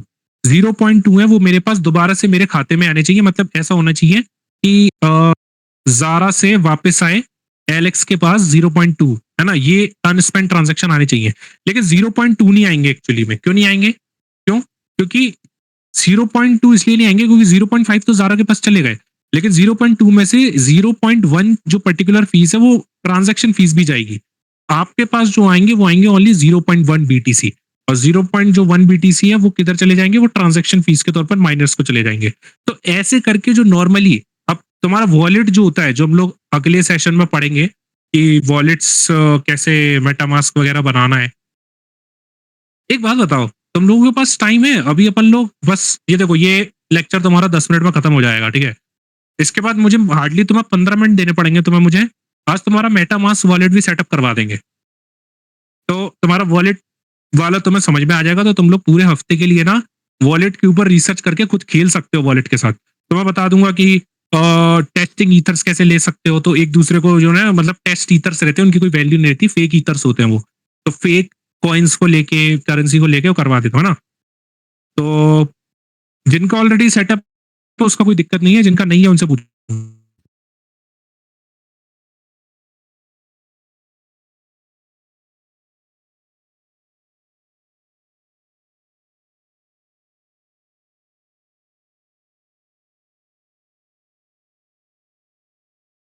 टीसी तुम्हारे वॉलेट में पड़े हुए। That's it. ओके।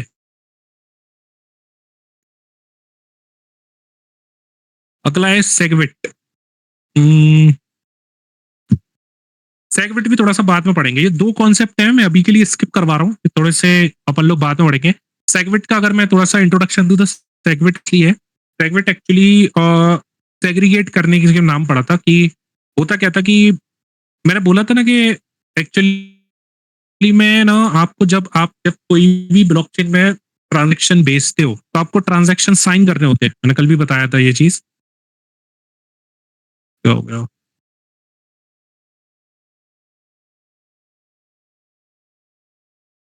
हाँ, बताया था ये चीज कि अपने को ट्रांजेक्शन ना साइन करने होते हैं, राइट? एक साइन करने होते हैं ट्रांस।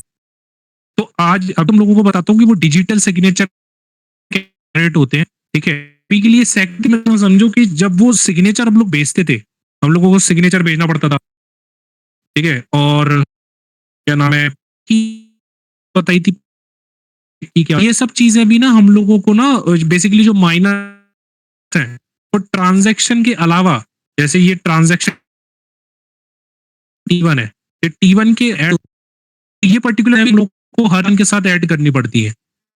मतलब अगर मान के चलो T1 आप में एक ब्लॉक है, इस ब्लॉक के अंदर ये पब्लिक की भी आती है, मतलब ट्रांजेक्शन जैसे मान के चलो ये T1 का डिटेल दी गई है कि ट्रांजेक्शन ट्रांजेक्शन की डिटेल है, T1 ट्रांजेक्शन के अंदर ना फीचर अपना वो भी डालना पड़ता है।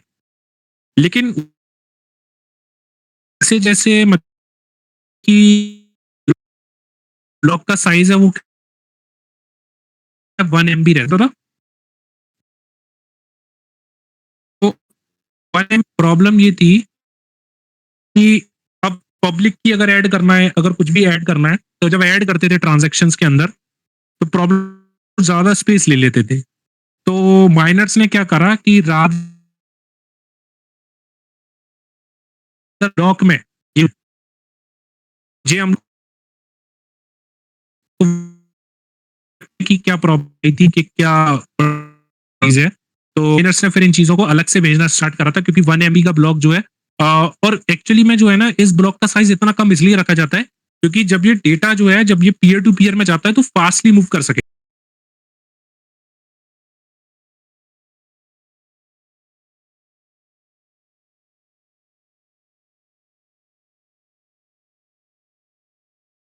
सेग्रीगेट हो गया, मतलब पब्लिक की क्या है, पब्लिक की और आपका सिग्नेचर जो है उस ट्रांजैक्शन के विटनेस है, ये ट्रांजैक्शन एक्चुअली में मैंने किया है, तो उस विटनेस को सेग्रीगेट कर दिया, इसलिए इसका नाम पड़ा सेगवेट।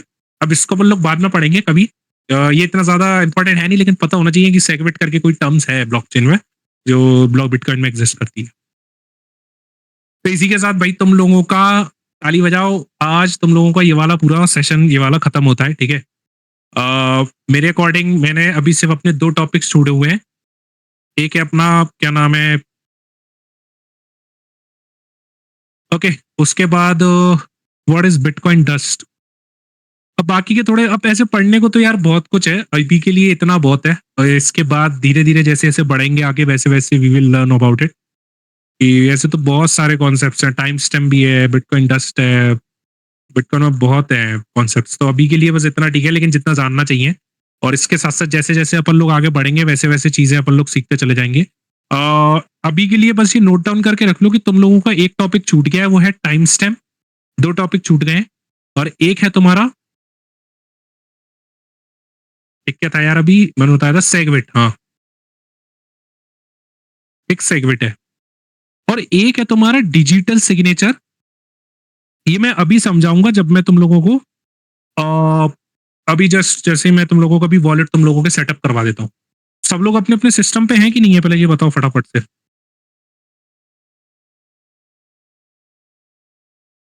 सब लोग अपने अपने सिस्टम पे हैं, जिनके वॉलेट्स हैं उनके लिए बहुत बढ़िया है, जिनके नहीं है वो लोग मेरे साथ अपने माउस से माउस मिला के चलें, ठीक है?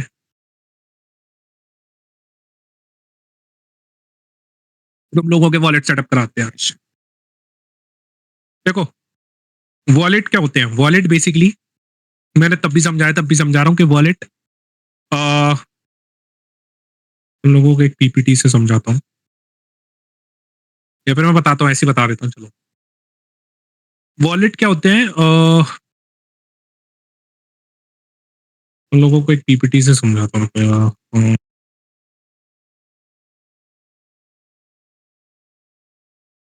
पम पम पम पम पम। अरे यार, वॉलेट्स कहाँ पर है, रुको जरा। यस, देखो तुम लोगों को बताते हैं वॉलेट्स क्या है, पर रहे वॉलेट्स वाली कहाँ चली गई? ओ सॉरी, वो कंपनी के अकाउंट में हो गया, रजिस्ट्रेशन दिया तो मैंने। एक सेकंड रुको मुझे।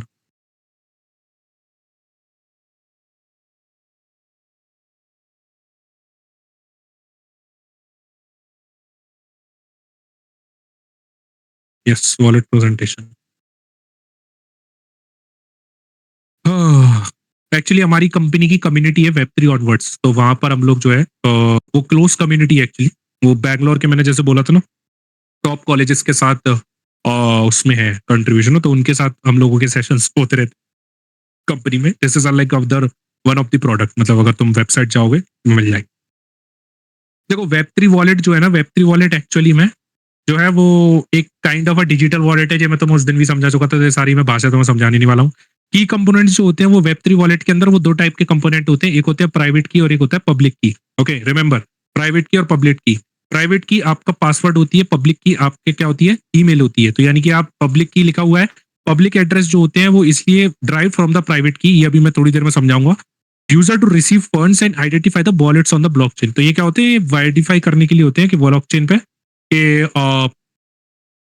ये पर्टिकुलर अकाउंट जो है इस पे एड्रेस जाएंगे, मतलब ये पर्टिकुलर वॉलेट, मतलब ये पर्टिकुलर अकाउंट, यानी कि जैसे अकाउंट नंबर जैसे आपका होता है वैसे ही आपका पब्लिक की होती है। प्राइवेट की होता है आपके जैसे एटीएम का पिन हो गया वैसे ही। टाइप्स ऑफ वॉलेट क्या होते हैं? वॉलेट एक्चुअली में ना तीन टाइप्स के होते हैं, एक होते हैं स्मार्ट वॉलेट, एक होते हैं हार्डवेयर वॉलेट, एक होते हैं paper wallet. Software wallets, my dear friends, वो वॉलेट्स होते हैं जो सॉफ्टवेयर या फिर जो एक्चुअली में आपके सिस्टम्स में प्रेजेंट रहते हैं। जैसे सॉफ्टवेयर वॉलेट में आपके मोबाइल वॉलेट आते हैं, लाइक मेटामास्क। मेटामास्क का मोबाइल वॉलेट भी है, एक्सटेंशन भी है। आज के टाइम पर दो सबसे ज्यादा हाईली हाईली यूज वॉलेट्स हैं, वो है मेटामास्क वॉलेट और है ट्रस्ट वॉलेट। तो मेरे कुछ क्लाइंट्स हैं जिनके साथ मैंने काम किया हुआ है, एज अ कुछ किया हुआ था अपने इंटर्नशिप के दौरान। तो इंटर्नशिप के दौरान जब मैंने कुछ किए होते तो वहां पर ट्रस्ट वॉलेट वो यूज करते थे। आज के टाइम पर मेटामास्क ज्यादा यूज करते हैं, ट्रस्ट वॉलेट दोनों करते हैं। तो आप कोई सा भी यूज कर सकते हो उनमें से। उसके बाद आता है डेस्कटॉप वॉलेट। डेस्कटॉप में एक्सोडस, इलेक्ट्रम आते हैं, लेकिन ज्यादातर लोग जो है वो मोबाइल वॉलेट्स यानी कि ये एक्सटेंशन वॉलेट ही यूज करते हैं। उसके बाद आते हैं हार्डवेयर वॉलेट। अच्छा, हार्डवेयर वॉलेट क्या होते हैं? हार्डवेयर वॉलेट ऐसे दिखते हैं, अगर तुम लोगों को बताऊं। आजकल तो ये कॉइन बेस का स्मार्ट वॉलेट भी आ गया है।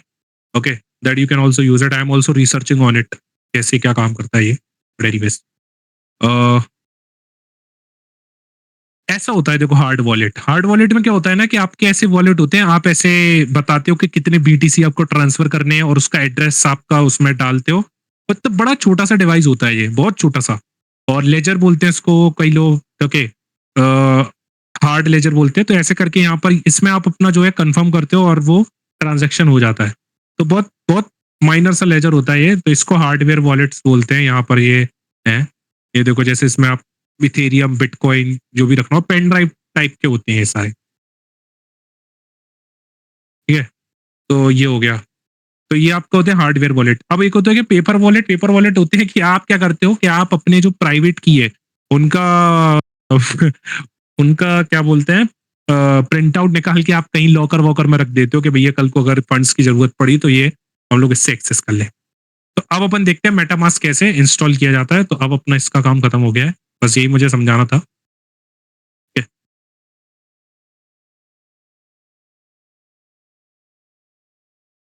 तो अपने अपने माउस पर कमांड जमा लो। मैं तुम लोगों को एक वेबसाइट बना रहा हूँ, मेरे साथ फॉलो करते जाना, जहां अटको मुझे बताना। टाइप करो metamask.io। मैंने अभी बोला था हम लोग मेटामास्क पे ही चलेंगे सबसे ज्यादा। तो मैं एक काम करता हूँ, मैं नया वॉलेट तुम लोगों को बना के दिखाता हूँ। मेरा अपना ये वाला वॉलेट हटा देता हूँ, ट्रायल्स वॉलेट है। डालो metamask.io। जैसे ही ये वेबसाइट पर जाओगे, यहाँ पर तुम लोगों को ऐसा एक इंटरफेस मिलेगा। ठीक है, यहाँ पे क्या करना है, यहाँ पे तुम लोगों को डाउनलोड के बटन पे क्लिक करना है। जैसे डाउनलोड के बटन पे क्लिक करोगे वैसे तो तुम लोगों को ये मिल ही जाएगा यहाँ पे डाउनलोड फॉर ब्रेव। बट अगर ऐसे डाउनलोड के बटन पे क्लिक करोगे तो अपने जो ब्राउजर है ये Opera, Edge, Brave, Firefox, Chrome support करता है। मेरा ब्रेव है इसलिए यहाँ पर ब्रेव आ चुका है। यहाँ पे आ गया इंस्टॉल मेटामास्क फॉर क्रोम। तो एक्सटेंशन ही हम लोग यूज करेंगे। चाहो तो मोबाइल के लिए यूज कर सकते हो, लेकिन मोबाइल का इंटरफेस मेटामास्क का थोड़ा सा मेरे को सही नहीं लगता है, टू बी ऑनेस्ट। आप लोग अपने हिसाब से ट्राई कर सकते हो, बट अभी के लिए अपने सिस्टम पर इंस्टॉल मेटामास्क फॉर क्रोम पे क्लिक करो, ठीक है। उसके बाद ऐड टू ब्रेव करो, ये एक्सटेंशन ऐड कर देगा आपके उस। यहां तक सब लोग पहुंच गए?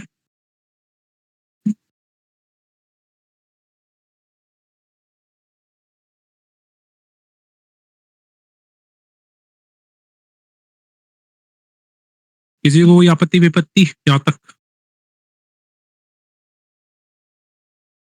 तुम लोग कर भी रहे हो कि नहीं? नहीं तो मैं फटाफट करके निपटाऊं।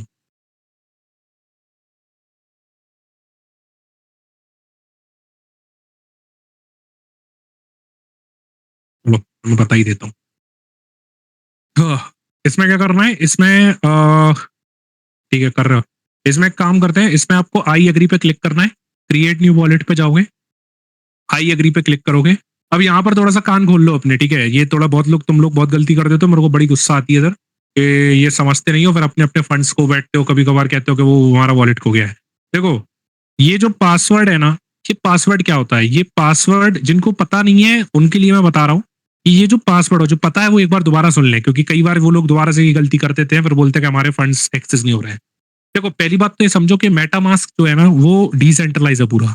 ये वैसा सिस्टम नहीं है कि आपका अगर पासवर्ड खो गया तो आप ओटीपी भेज दोगे आपकी जीमेल पर और वो आ जाएगा, ठीक है। आपको ना थोड़ा सा ये समझना पड़ेगा इस चीज में कि ये ना डिसेंट्रलाइज है, इसलिए आप ही देखो, वॉलेट्स जो होते हैं ना वो दो टाइप के होते हैं, एक होते हैं कस्टोडियल, एक होते हैं नॉन कस्टोडियल। अगर आप गूगल पे जाके सर्च करोगे non custodial wallet versus custodial wallet, तो आपको मिलेगा डिफरेंस। अब मैं आपको बहुत उसमें बता दूं कि कस्टोडियल वॉलेट में जो कस्टडी होती है ना, वो आपके पास नहीं रहती है। अगर आप कस्टोडियल वॉलेट यूज कर रहे हो तो वो कस्टडी कोई थर्ड पार्टी मेंटेन करता है। इसलिए अगर आपको कोई भी दिक्कत होती है, अगर आपकी कोई भी प्राइवेट की या आपका पासवर्ड खो जाता है, तो थर्ड पार्टी के पास से आप रिकवर कर सकते हो। लेकिन इसमें ये रहता है कि आपके जो वॉलेट का एक्सेस है वो थर्ड पार्टी के पास है। नॉन कस्टोडियल वॉलेट्स क्या होते हैं?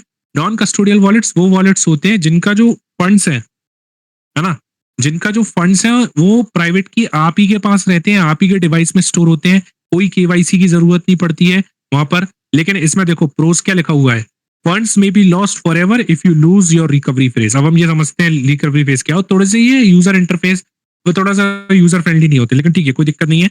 हम लोगों को अभी नॉन कस्टोडियल पर ही वर्क करना है। कस्टोडियल वाले जैसे जैसे अपन लोग आगे बढ़ेंगे वैसे वैसे तुम लोग देखते जाओगे, ओके। तो यहाँ पर अब आप देखो, ये जो पासवर्ड है, ये पासवर्ड क्या होता है?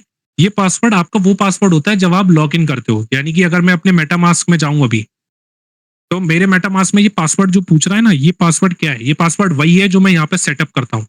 इट्स लाइक अ पासवर्ड, जब आप कोई भी वॉलेट में एंटर करते हो तो आपको पता हो, तो ये आपका पासवर्ड होता है। ये आपको याद रखना पड़ता है, कोशिश करनी पड़ती है कि आप याद रखो। लेकिन ये वो पासवर्ड नहीं है, अगर आप खो दिए तो आप रिकवर नहीं कर पाओगे। इसके बाद एक और आपको मास्टर पासवर्ड मिलता है जो आपको स्टोर करके रखना पड़ता है। तो पहले मैं यहाँ पर अपना पासवर्ड बना लेता हूँ, ठीक है। मैं अभी बस वीक सा बना रहा हूँ, तुम लोग अपना बनाते रहना, ठीक है। मैंने क्रिएट अ वॉलेट पर क्लिक किया। नेक्स्ट स्टेप है सिक्योर योर वॉलेट। अब देखो, वॉलेट में सबसे बड़ा जो खेला होता है वो इसी का होता है, ठीक है। सिक्योर माई वॉलेट पे क्लिक करोगे तो मैंने क्या करा, मैंने सिक्योर माई वॉलेट पे क्लिक किया। जैसे ही आप यहाँ पर सिक्योर माई वॉलेट पे क्लिक करोगे, आपके पास ऑप्शन आएगा write down your recovery phrase. अब इसको थोड़ा सा पढ़ते हैं क्या बोल रहा है। Write down this 12 word recovery phrase and save it in a place that you trust and only you can access. Because क्यों? क्योंकि इससे पहले जो आपने पासवर्ड डाला था, जो मैं अभी सेटअप किया हमने, वो पासवर्ड आपका एक टाइप ऑफ एंट्री है कि आपको अगर वॉलेट में एंट्री लेनी है तो आपको ये पासवर्ड डालना पड़ेगा। लेकिन अगर बाय चांस अगर आप वो पासवर्ड अपना खो बैठते हो, अगर वो आप पासवर्ड अपना भूल जाते हो, तो आपका ये जो मास्टर पासवर्ड है ये काम आएगा। ये मास्टर पासवर्ड क्या होता है? मास्टर पासवर्ड कुछ नहीं होता है, यहाँ पे लिखा है रिवील रिकवरी फ्रेज। देखो ये लिखा हुआ है। जैसे ही मैं इस पर क्लिक करूंगा, रिवील, देखो यहाँ पे ये 12 वर्ड्स का जो है एक रिकवरी फ्रेज आया है। तो मैं भी बोल रहा था कि कुछ लोग इसको पेपर में लिख के लिखते हैं, क्यों? क्योंकि अगर बाय चांस अगर आप कभी भी अपना पासवर्ड भूल जाओ, तो आपके पास अगर ये फ्रेज लिखा हुआ है, तो आप अपने फंड्स को कभी भी एक्सेस कर सकते हो। अगर आपने लेट्स से अपना लैपटॉप, आपने अपना सिस्टम चेंज किया, तो सिस्टम जैसे ही आप चेंज करोगे तो वो मेटामास्क सबसे पहले आपसे क्या मांगता है? आपसे सबसे पहले बोलेगा कि आप अपना सीक्रेट रिकवरी फ्रेज डालो। तो इसको बहुत संभाल के रखना पड़ता है और इसको कहीं पे भी नहीं दिखाना होता है। लेकिन ये हमारी प्राइवेट की नहीं होती, एक बात याद रखना। ये सिर्फ और सिर्फ एक रिकवरी फ्रेज है, इसका नाम है ना रिकवरी फ्रेज। कि अगर आप अपने अकाउंट का यानी कि अपने आप अपने वॉलेट का पासवर्ड भूल जाते हैं, तो आप ये रिकवरी फ्रेज के थ्रू अपना वॉलेट का पासवर्ड रिकवर कर सकते हैं। तो यहाँ पर आप अपने इस वॉलेट को, ये रिकवरी फ्रेज को संभाल के रखें। कोई अगर आपसे इस धोखाधड़ी के लिए मांगे, तो ये सारी बातों को थोड़ा ध्यान रखें। सावधानी आपकी, सतर्कता आपकी, सावधानी अपनों की, है ना? तो वो चीज दिमाग में हमेशा डाल के रखें। उसके बाद नेक्स्ट पे क्लिक करोगे, उसके बाद यहाँ पे ये बोलेगा कि आप कंफर्म करो। मैं अभी के लिए तो यहीं पे पेस्ट कर देता हूँ डिस्कॉर्ड चैट में कोड वेरियस। यहाँ पे मुझे वो पूरा कंप्लीट करना पड़ेगा उसे बताने के लिए कि हाँ मैंने लिया डायनामिक बेसिस।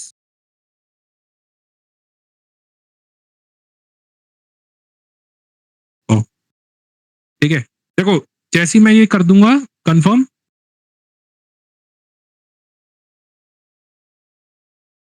उसके बाद आएगा वॉलेट क्रिएशन सक्सेसफुल। यहाँ पे मेरा वॉलेट बन चुका है, गॉट इट। नेक्स्ट पे क्लिक करोगे, डन करोगे, हो गया। टेबल करना छोड़ो, ये आ गया तुम्हारा वॉलेट का इंटरफेस। ठीक है, और यहाँ पे जो तुम्हारा ये जो मेटामास्क का व्हाट यू से मेटामास्क का जो एक्सटेंशन है इसको पिन कर लेना। तो यहाँ से जब भी तुम मेटामास्क खोलोगे तो देखो ये एक सा इंटरफेस आ रहा होगा। तो यहाँ तक कितने लोगों का सेटअप हो चुका है? यहाँ तक ये वॉलेट उनका फर्स्ट वॉलेट बन चुका है।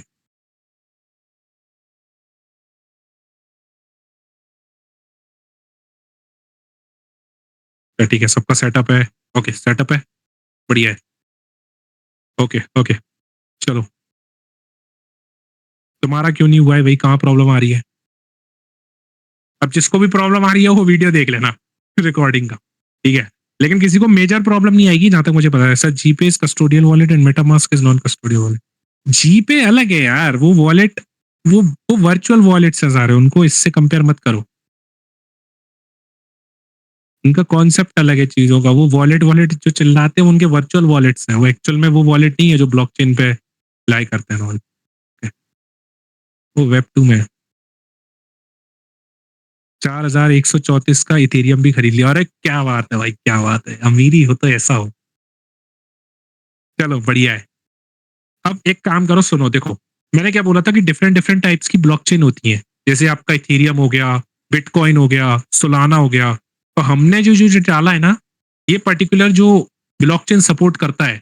तो इसके लिए आपको क्या करना पड़ेगा, मेरे थोड़ा स्क्रीन पे ध्यान देना, आप जरा थोड़ा चैट है कम करना, इसमें थोड़ा ध्यान देना, क्योंकि यहाँ पे थोड़ा तुम लोगों को इंपॉर्टेंट है समझना, क्योंकि इसके बाद तुम लोग अपने आप से खेलना स्टार्ट करोगे, सेंड करना। तो ये इथेरियम मेन नेट दिख रहा है यहाँ पर, देखो इथेरियम मेन नेट दिख रहा है। इस पे जैसे ही आप क्लिक करोगे तो ये अभी ये बता रहा है कि आप इथेरियम की ब्लॉकचेन पर है।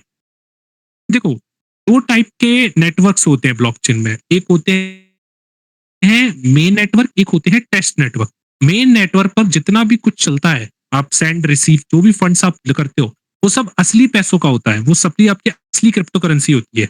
लेकिन अब क्रिप्टो करेंसी इतनी महंगी है कि अगर किसी को बस खाली जानना है कि कैसे ट्रांजैक्शन काम करते हैं, कैसे वेब थ्री में क्रिप्टो करेंसी कैसे ट्रांसफर करी जाती है, अब स्मार्ट कॉन्ट्रैक्ट जब बनाए जाते हैं तब उनकी टेस्टिंग करनी होती है। तो अब बार बार पैसा तो डालेंगे नहीं टेस्टिंग में, है ना, कि भाई ब्लॉकचेन पे जाएंगे बार बार का इथेरियम खरीदेंगे, बार बार जाएंगे। तो इसलिए डेवलपर्स यानी कम्युनिटी ने क्या बोला कि हम टेस्ट नेटवर्क्स निकालेंगे।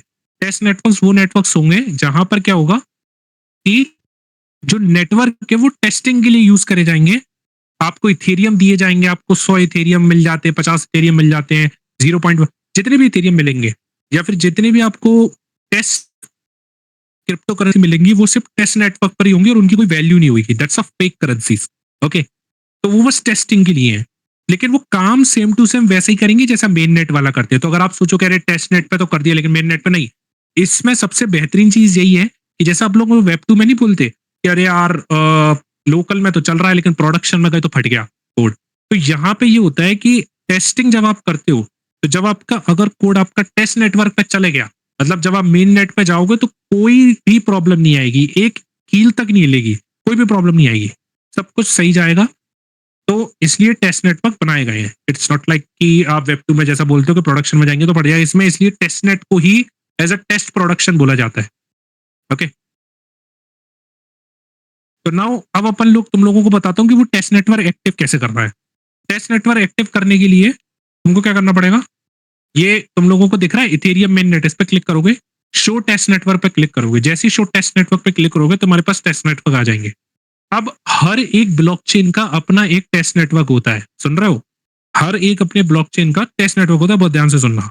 इथेरियम का जो टेस्ट नेटवर्क है वो है सिपोलिया। ओके, क्या है सिपोलिया? इथेरियम का अगर टेस्ट नेट देखोगे तो what is Sepolia? Sepolia is nothing but the test network of the Ethereum. Polygon एक अनदर ब्लॉकचेन है, अभी के लिए ये समझो। उसका जो टेस्ट नेटवर्क है वो है अमोय, अमोय टेस्ट नेट। तो ये क्या है, ये नाम है टेस्ट नेट के, ये अमोय टेस्ट नेट का नाम दे दिया है जो पॉलीगॉन की ब्लॉकचेन के लिए। आ, आपका इथेरियम के लिए अगर आपको करना है तो सिपोलिया टेस्ट नेट है। तो ऐसे करके नेटवर्क्स बना दिए गए हैं, नेटवर्क के नाम दे दिए गए हैं।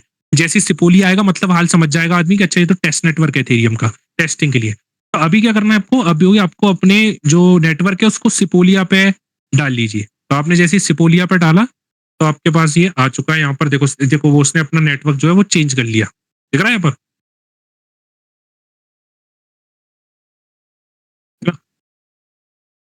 तो यहाँ पर आपका जो है सिपोलिया पे टेस्ट कर लिया। अब आपको क्या करना है, लेट्स से यहाँ पर अगर अब आपको टेस्टिंग करनी है, ठीक है, कि मुझे ना जैसे मान के चलो कोई अपना एड्रेस भेजो, जिन्होंने अभी नया नया वॉलेट अपना सेटअप किया ना, अपना पब्लिक एड्रेस जरा डालना जरा चैट सेक्शन में। मैं तुम लोगों को एक इथेरियम बेच के या कुछ टेस्ट ईथ बेच के दिखाता हूँ। चलो ठीक है, मैं सहदेव का ले लेता हूँ, ठीक है। अब मुझे अगर जैसे सहदेव को अगर कुछ भेजना है तो मेरे पास उसका ये एड्रेस रखा हुआ है यहाँ पर, ठीक है। तो यहाँ पर एड्रेस रखा हुआ है, अब मैं ना इसको कहीं पे सेव कर लेता हूँ।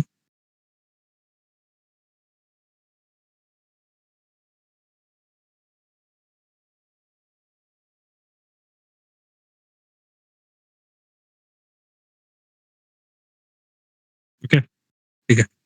देखो यहाँ पे सिपोलिया है, ओके, और क्या बोल रहा था मैं?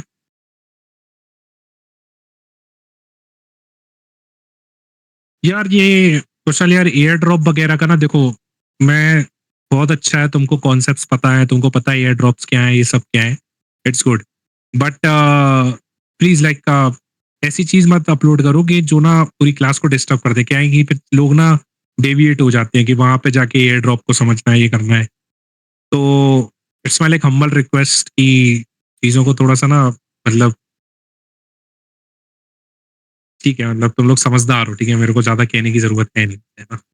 चलो, सिपोलिया, सिपोलिया का आपको लेना है। अब यहाँ पर जो है अगर जैसे मुझे यहाँ पर कुछ चीज एक्सेप्ट करनी है, मतलब कोई भी कॉइन्स कोई भी अगर एक्सेप्ट करने हैं तो फॉसेट्स होते हैं। फॉसेट्स का मतलब क्या होता है कि जहां से आपको, अब देखो यहाँ पर अगर आपको कोई भी इथेरियम या कोई भी कुछ भी लेना है क्रिप्टो करेंसी, तो या तो मैं सेंड करूं, लेकिन अगर मान लो आपको सेंड नहीं करने, आपको कहीं से लेने हैं, तो फॉसेट्स होते हैं। फॉसेट्स मतलब क्या होता है, नल, कि आपने खोला और आपको वो पानी मिल गया, तो मतलब वैसे ही क्या एक फॉसेट बने हुए हैं। तो आप लोग ना एक काम करो, सब लोग एल्केमी सर्च करो, एल्केमी फॉसेट करके, ALCHEMY, ऐसे करके आपको ये लिंक मिलेगी। मैं लिंक डाल ही देता हूँ ये ग्रुप में वाले में, ये देखो,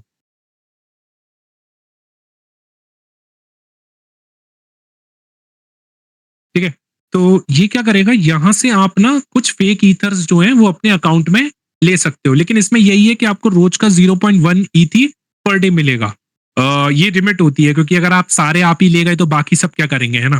तो उसके लिए, लेकिन इसमें थोड़ा सा दिक्कत ये है कि आपके पास मेन नेट में शायद होना चाहिए। That's the problem here. Okay, लेकिन एक सेकंड, अच्छा इन्होंने सब में ऐसा कर दिया है, तो तुम लोगों को फॉसेट से लेना पड़ेगा। और कौन से फॉसेट्स हैं, और कोई से फॉसेट्स हैं जो क्योंकि हम लोगों को तो यार मैं सच बताऊँ मेरे को तो 1 डेढ़ साल से ज़रूरत ही नहीं पड़ी क्योंकि कंपनीज़ क्या होती हैं कि डालती रहती हैं फंड्स तो सही नहीं रहते लेकिन शायद इन्होंने चेंज कर दिया है मैं भूल गया हूँ। उन्हीं के अकाउंट होना चाहिए। नहीं, नहीं एल्केमी में ज़ारे में ये कर दिया है कि आपके पास मिनिमम इतना मेन नेट में बैलेंस होना चाहिए। तब आप फॉसेट्स को ले सकते हो, वो सही कह रहा है। लेकिन और भी कोई फॉसेट्स होंगे जो दे रहे होंगे फेक ईथर्स। अ,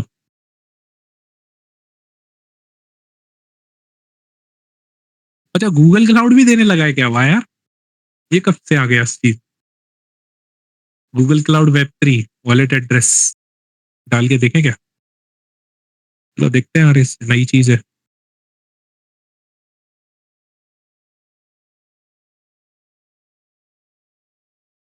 अच्छा ठीक है साइन इन करना पड़ेगा मुझे। अरे यार!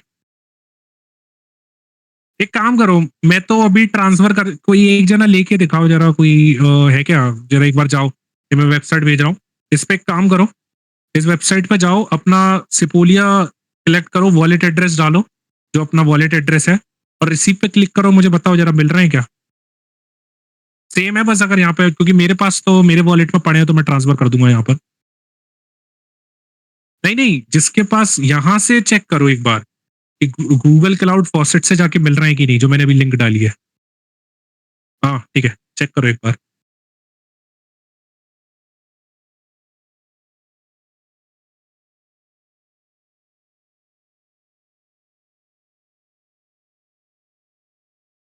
सिपोलिया ईथ और पीओडब्ल्यू भी है। ठीक है, एक बार इस पे भी जाके देख लेते हैं। ईथ पीओडब्ल्यू। ठीक है, बहुत सारे फॉसेट्स हैं, बताते रहना। यार ये फॉसेट यार मेरे को पसंद नहीं है यार सच बताऊँ। ये पता नहीं ये नकली फॉसेट ये ट्विटर पे पोस्ट वोस्ट करने को कहता है। एक बार गूगल वाला बताओ मुझे। हाँ, ठीक है, देखो testnet tokens are on the way आ रहे हैं ना? यार तो ये मतलब अभी आ जाएगा देखना अपना वॉलेट एड्रेस देखते रहना थोड़ा-सा, तो उसमें आ जाएगा और यार पता है मैं दे देता यार लेकिन मेरे पास ना कंपनी की टेस्टिंग के लिए पड़े हुए हैं तो वो मैं ट्रांसफर कर देता हूँ मैं। आ गया देखो आ गए 0.005 आ गए। देखो आ गए ना इन लोगों के। तो ये गूगल वाली पे चले जाओ। मेरे को पता नहीं था कि गूगल ने भी ये काम शुरू कर दिए हैं। लेकिन ठीक है गूगल वाले पे चले जाओ, यहाँ पे सिलेक्ट करो सिपोलिया, अपना एड्रेस डालो और रिसीव करना स्टार्ट करो, it will give you. Okay. तो अब अगर किसी अब कितने लोगों के आ गए हैं पैसे? वो सॉरी कितने लोगों को ये नकली पैसे मिल गए? चिल्ड्रन बैंक वाले। ठीक है, मिल गए ना? ठीक है, ठीक है। अब एक काम करो, अब इसमें तुम 24 घंटे के अंदर बस एक ही कर सकते हो, उसके बाद फिर अगला आपको 24 घंटे बाद मिलेगा जहाँ तक है। अब ये गूगल का नहीं पता कितनी देर में देता है, वैसे हर फॉसेट 24 घंटे तक की लिमिट लगा के रखते हैं। लेकिन इतने बहुत है। चलो, अब मैं तुम लोगों को ट्रांसफर करके बताता हूँ कि चीजें ट्रांसफर कैसे होती हैं, ओके? चलो मैं भी सिपोलिया पे मूव कर लेता हूँ, ठीक है? देखो मेरे पास सिपोलिया में कुछ 5 ईथर्स पड़े हुए हैं, 5 सिपोलिया ईथ है, 5.495 और ये मांगने मत बैठ जाना यार, ठीक है? ये टेस्टिंग में चाहिए होते हैं कंपनी में, रोज इकट्ठे करता हूँ वैसे। तो ये क्या है कि मतलब हाल चले जाते हैं ऐसे कुछ ट्रांसफर करना बहुत बड़ा अमाउंट ट्रांसफर करना चेस्ट केसेस तो ऐसा चाहिए रहते हैं तो तुम लोगों से यही है कि अगर आप वेब 3 स्पेस में आ गए हो तो रोज अपना एक अलार्म लगा लो सेट करके कि भैया फॉसेट से ईथ लेने हैं अपने पास जिससे जब तुम प्रोजेक्ट्स में जाओगे जब प्रोजेक्ट बनाओगे जब टेस्टिंग करोगे तो उस टाइम तुम्हारे पास सफिशियंट ईथ होने चाहिए नहीं तो पता पड़े प्रोजेक्ट ही डिप्लॉय नहीं कर पा रहे हो इथेरियम नहीं है तो आपस में ना रोज ऐसे देख लिया करो और हो गया है ठीक है चलो अब मैं तुम लोगों को सबसे पहला ट्रांजैक्शन करके बताता हूँ इस सबसे पहले हम लोग क्रिप्टो करेंसी भेजते कैसे हैं तो कोई मुझे भेजो किसी को जरूरत हो तो मैं उसको भेजता हूँ कुछ सिपोलिया ईथ चलो ईथन को भेज देता हूँ उसने किसी को भेजे है ना तो मैं तुमको भेजता हूँ ठीक है यही है ना तुम्हारा एड्रेस जो डाला है 0xAC83 ठीक है चलो अब सब लोग सेंड पे क्लिक करो जैसे ही सेंड पे क्लिक करोगे यहाँ पर आ जाएगा तो कितने ईद भेजे थे तुमने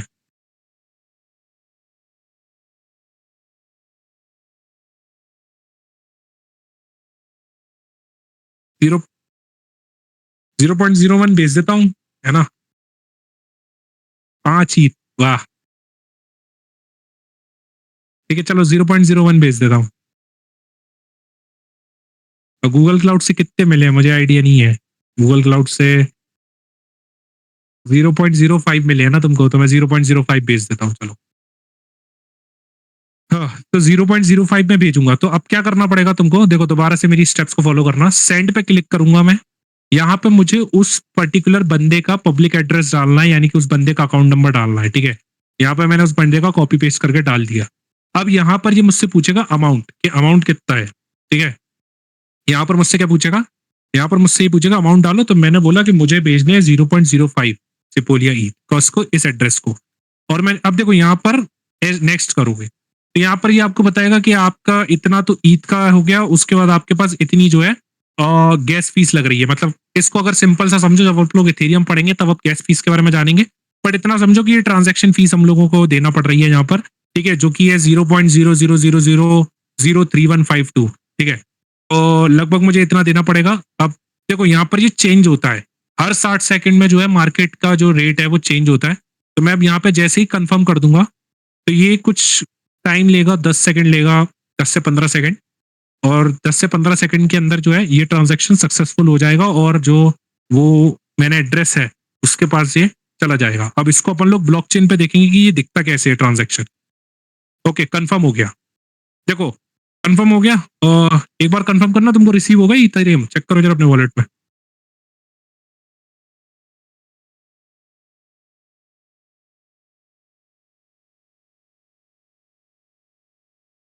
नहीं, अरे होंगे अभी, रुको यार, इतनी जल्दी नहीं। एड्रेस तो सही दिया था ना, अब मैंने तो भेज दिया भाई, तुमने एड्रेस गलत दिया होगा। यही है ना, 0xAC833।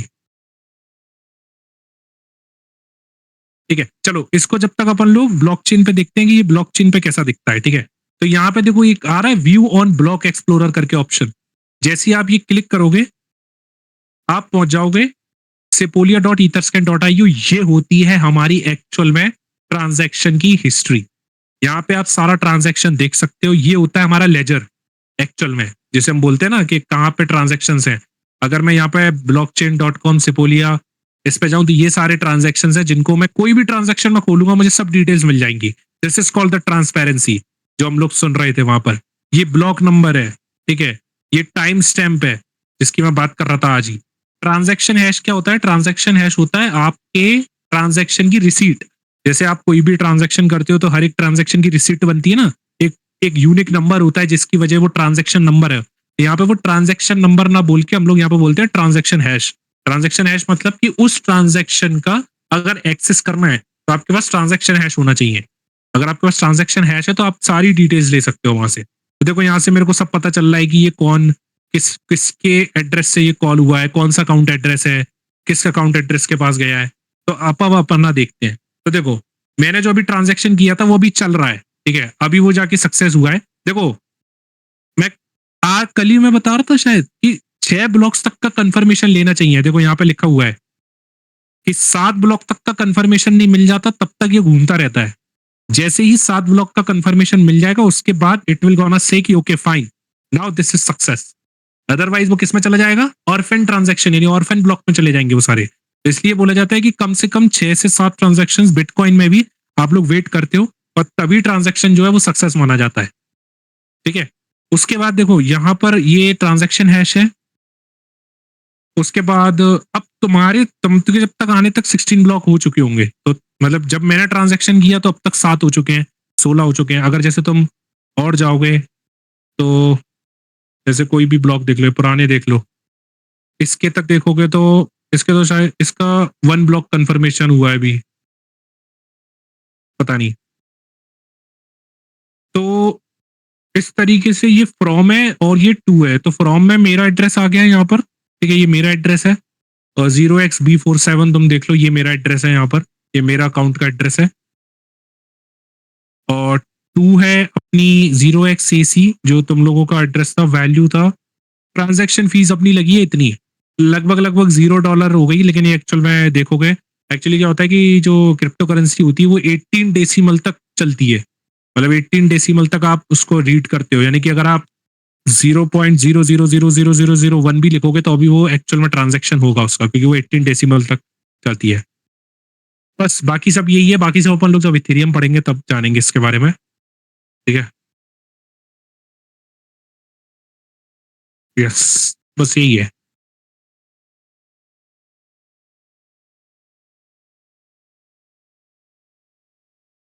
ठीक है, तो ये हो गया तुम्हारा wallet session complete. But block chain तो सेम है, तो उसमें मेरा ब्लॉक ज्यादा, उसमें सेम कैसे? ब्लॉक यार सेम ही है, इसमें इसका एक ब्लॉक का ट्रांजैक्शन समझ नहीं आ रहा मुझे भी। देखना पड़ेगा उसमें ऐसा क्यों हो रहा है।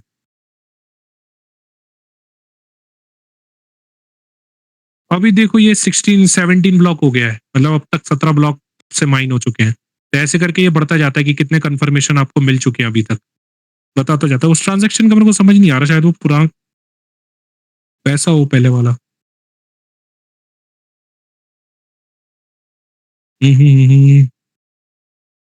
इसमें 1 ब्लॉक का कंफर्मेशन आया। Number of block produce sense.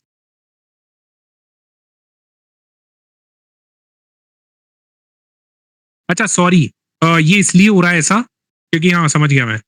Actually क्या होता है कि जब तुम्हारा ट्रांजैक्शन होता है तब से एक्चुअल में जो है 6 ब्लॉक ट्रांजैक्शन देखे जाते हैं। जैसे अगर मेरा अभी इस टाइम पर हुआ है तो अब से मेरे जो अगले के 4 या 6 ब्लॉक ट्रांजैक्शन होंगे वो देखे जाएंगे। तुम्हारा होगा तो तुम्हारे से 6 होंगे, तो ऐसे सेम ब्लॉक ऑफ ट्रांजैक्शन नहीं देखे जाते कि मेरा हुआ है तो तुम्हारा भी उसी टाइम पर सेम होगा। क्योंकि हो सकता है कि मैंने 11:59 पे किया, तुमने तब तब और ब्लॉक्स माइन हो चुके होंगे मेरे, जब मैंने ट्रांजैक्शन किया हो सकता है तब तक तुम्हारा ट्रांजैक्शन कंफर्म हो चुका हो, क्योंकि और 6 ब्लॉक तुम्हारे आगे के ट्रांजैक्शन हो चुके हो। ठीक है, तो इसलिए वो सीन है। ठीक है, तो ये कंसेप्ट है भाई। इसी के साथ तुम्हारे जो ब्लॉकचेन का पार्ट 2 है वो खत्म होता है। अब अगले पार्ट में अब थोड़ी सी कुछ महत्वपूर्ण बातें 5 मिनट के लिए मेरी सुन के जाओ, मेरी बकवास। ठीक है, उसके बाद तुम लोगों को मैं छोड़ दूंगा। देखो, इंपॉर्टेंट, आज के सेशन के बाद ये इतना तो तय है कि मैंने इतना तुम लोगों को बता दिया है कि ब्लॉकचेन क्या है, क्रिप्टो करेंसी कैसे काम करती है। जो बेसिक्स बेसिक्स है वो हम लोग काफी हद तक कवर कर चुके हैं। अब जब हम अगले वीक में मिलेंगे, तो अगले वीक में जब हम लोग मिलेंगे तब हमारा जो काम होगा वो ये होगा कि अब हम लोगों को वहां से, कहां से, जब हम लोगों ने ये जान लिया है कि ब्लॉकचेन क्या है, एक बिटकॉइन यानी कि एक क्रिप्टो करेंसी के प्रोटोकॉल को अच्छे से समझ लिया है, क्रिप्टो करेंसी अच्छे से समझ ली है, तो अब हमारा टाइम है कि अब हम ये डिसीजन बनाएं कि अब हमें किस ब्लॉकचेन के साथ आगे अपने करियर को डालना है, या अपने करियर को बेसिकली कितना ज्यादा आगे लेके जाना है। अब मेरा जो ब्लॉकचेन का जो मैं अपना बता रहा हूँ, क्योंकि मैं खुद इथेरियम ब्लॉकचेन डेवलपर हूँ, I am not a Solana blockchain developer. तो अब यहाँ से तुम लोग डिसाइड करोगे कि तुम्हें सोलाना में जाना है, कि इथेरियम में जाना है, या किस में जाना है। मैं इथेरियम में जाना तुम लोगों को क्यों सजेस्ट करूंगा मेरी तरफ से, क्योंकि इथेरियम जो है वो एक बहुत बिगनर फ्रेंडली है। चीजें काफी हद तक बिटकॉइन से मिलती जुलती हैं, और जो है सॉलिडिटी जो लैंग्वेज है, क्योंकि इथेरियम में सॉलिडिटी चलती है, वो काफी हद तक जावास्क्रिप्ट से मैच करती है, उसके सिंटेक्स से। वो जावास्क्रिप्ट नहीं कहते उसको, लेकिन उसके सिंटेक्स काफी हद तक जावास्क्रिप्ट से मैच करते हैं। तो एंट्री जो बैरियर है वो बहुत कम हो जाता है चीजों का। इससे क्या होता है कि कॉन्फिडेंस एक तो बिल्डअप होता है हम लोगों में कि नहीं हम कर सकते हैं चीजें, हम समझ सकते हैं। तो जब आप इथेरियम जब आप समझ लेते हो तब आपके अंदर ये कॉन्फिडेंस बिल्ड हो जाता है कि ठीक है मैंने अब इथेरियम समझ ली है, अब मुझे आगे, अब मैं अगर चाहूं तो सुलाना भी सीख सकता हूँ, मैं कडानो भी सीख सकता हूँ, मैं चाहूँ तो क्या बोलते हैं, ट्रॉन भी सीख सकता हूँ। कोई भी मुझे ब्लॉकचेन है वो मैं आसानी से काम कर लूंगा, क्योंकि मैंने एक ब्लॉकचेन बहुत अच्छे से पढ़ ली है। तो मैं वही उसी के कॉन्सेप्ट के साथ आगे बढ़ूंगा। मैं ब्लॉकचेन ढंग से पढ़ाऊंगा तुम लोगों को, जो इथेरियम वाली है।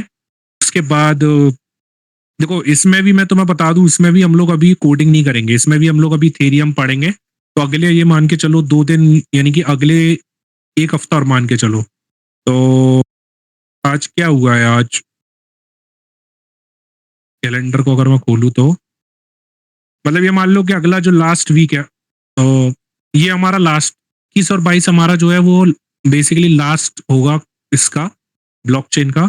और जो 28 और 29 जो होंगे उस टाइम पे अपन लोग जो रिमेनिंग टॉपिक्स रह जाते हैं अगर कुछ, तो वो एज अ बैकअप क्लास लेके चल देंगे। और 29 तारीख को मैं एक सेशन लूंगा, वो मैं एक बार बात कर लूंगा टीम से इधर, अनिरुद्ध से एक बार बात कर लूंगा बाकी से। लेकिन मैं 29 तारीख को एक सेशन लूंगा जिसमें तुम लोगों का इंटर्नशिप का डाउट है, तुम लोगों के रिज्यूमे से रिलेटेड डाउट है, ब्लॉकचेन का रिज्यूमे कैसा दिखना चाहिए, कैसी चीजें होनी चाहिए, प्रोजेक्ट्स के आइडियाज क्या क्या हैं, वो सब मैं वहां पर डिस्कस करूंगा। वो काइंड ऑफ एक गेट टुगेदर हो जाएगा। और उसके बाद मेरा जो टाइम है वो विदा लेने का तुम लोगों से आ जाएगा। उसके बाद मैं एक या दो हफ्ते छोड़ के I will try to take out the time from my schedule. मैं देखूंगा कि एक महीने बाद मेरी कंपनी में मुझे कितना टाइम है।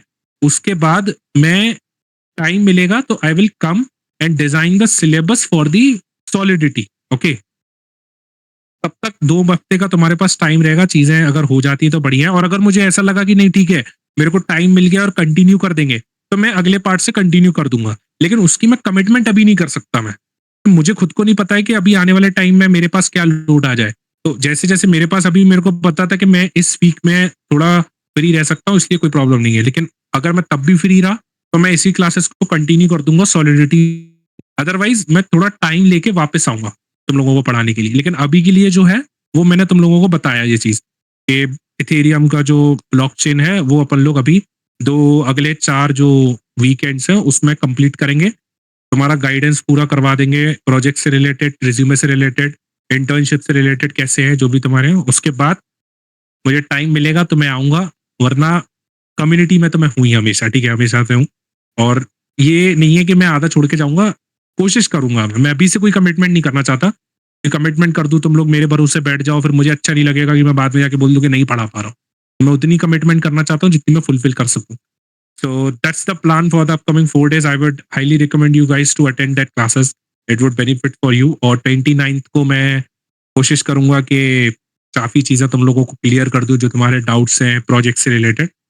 और उसके बाद let's see how it goes. Okay, तो किसी का कोई डाउट, किसी का कोई प्रॉब्लम? नहीं तो फिर सेशन एंड करें हम लोग। ऑलरेडी 11 बज चुके हैं। तुम लोगों का dedication like it's on the peak. I would highly appreciate you.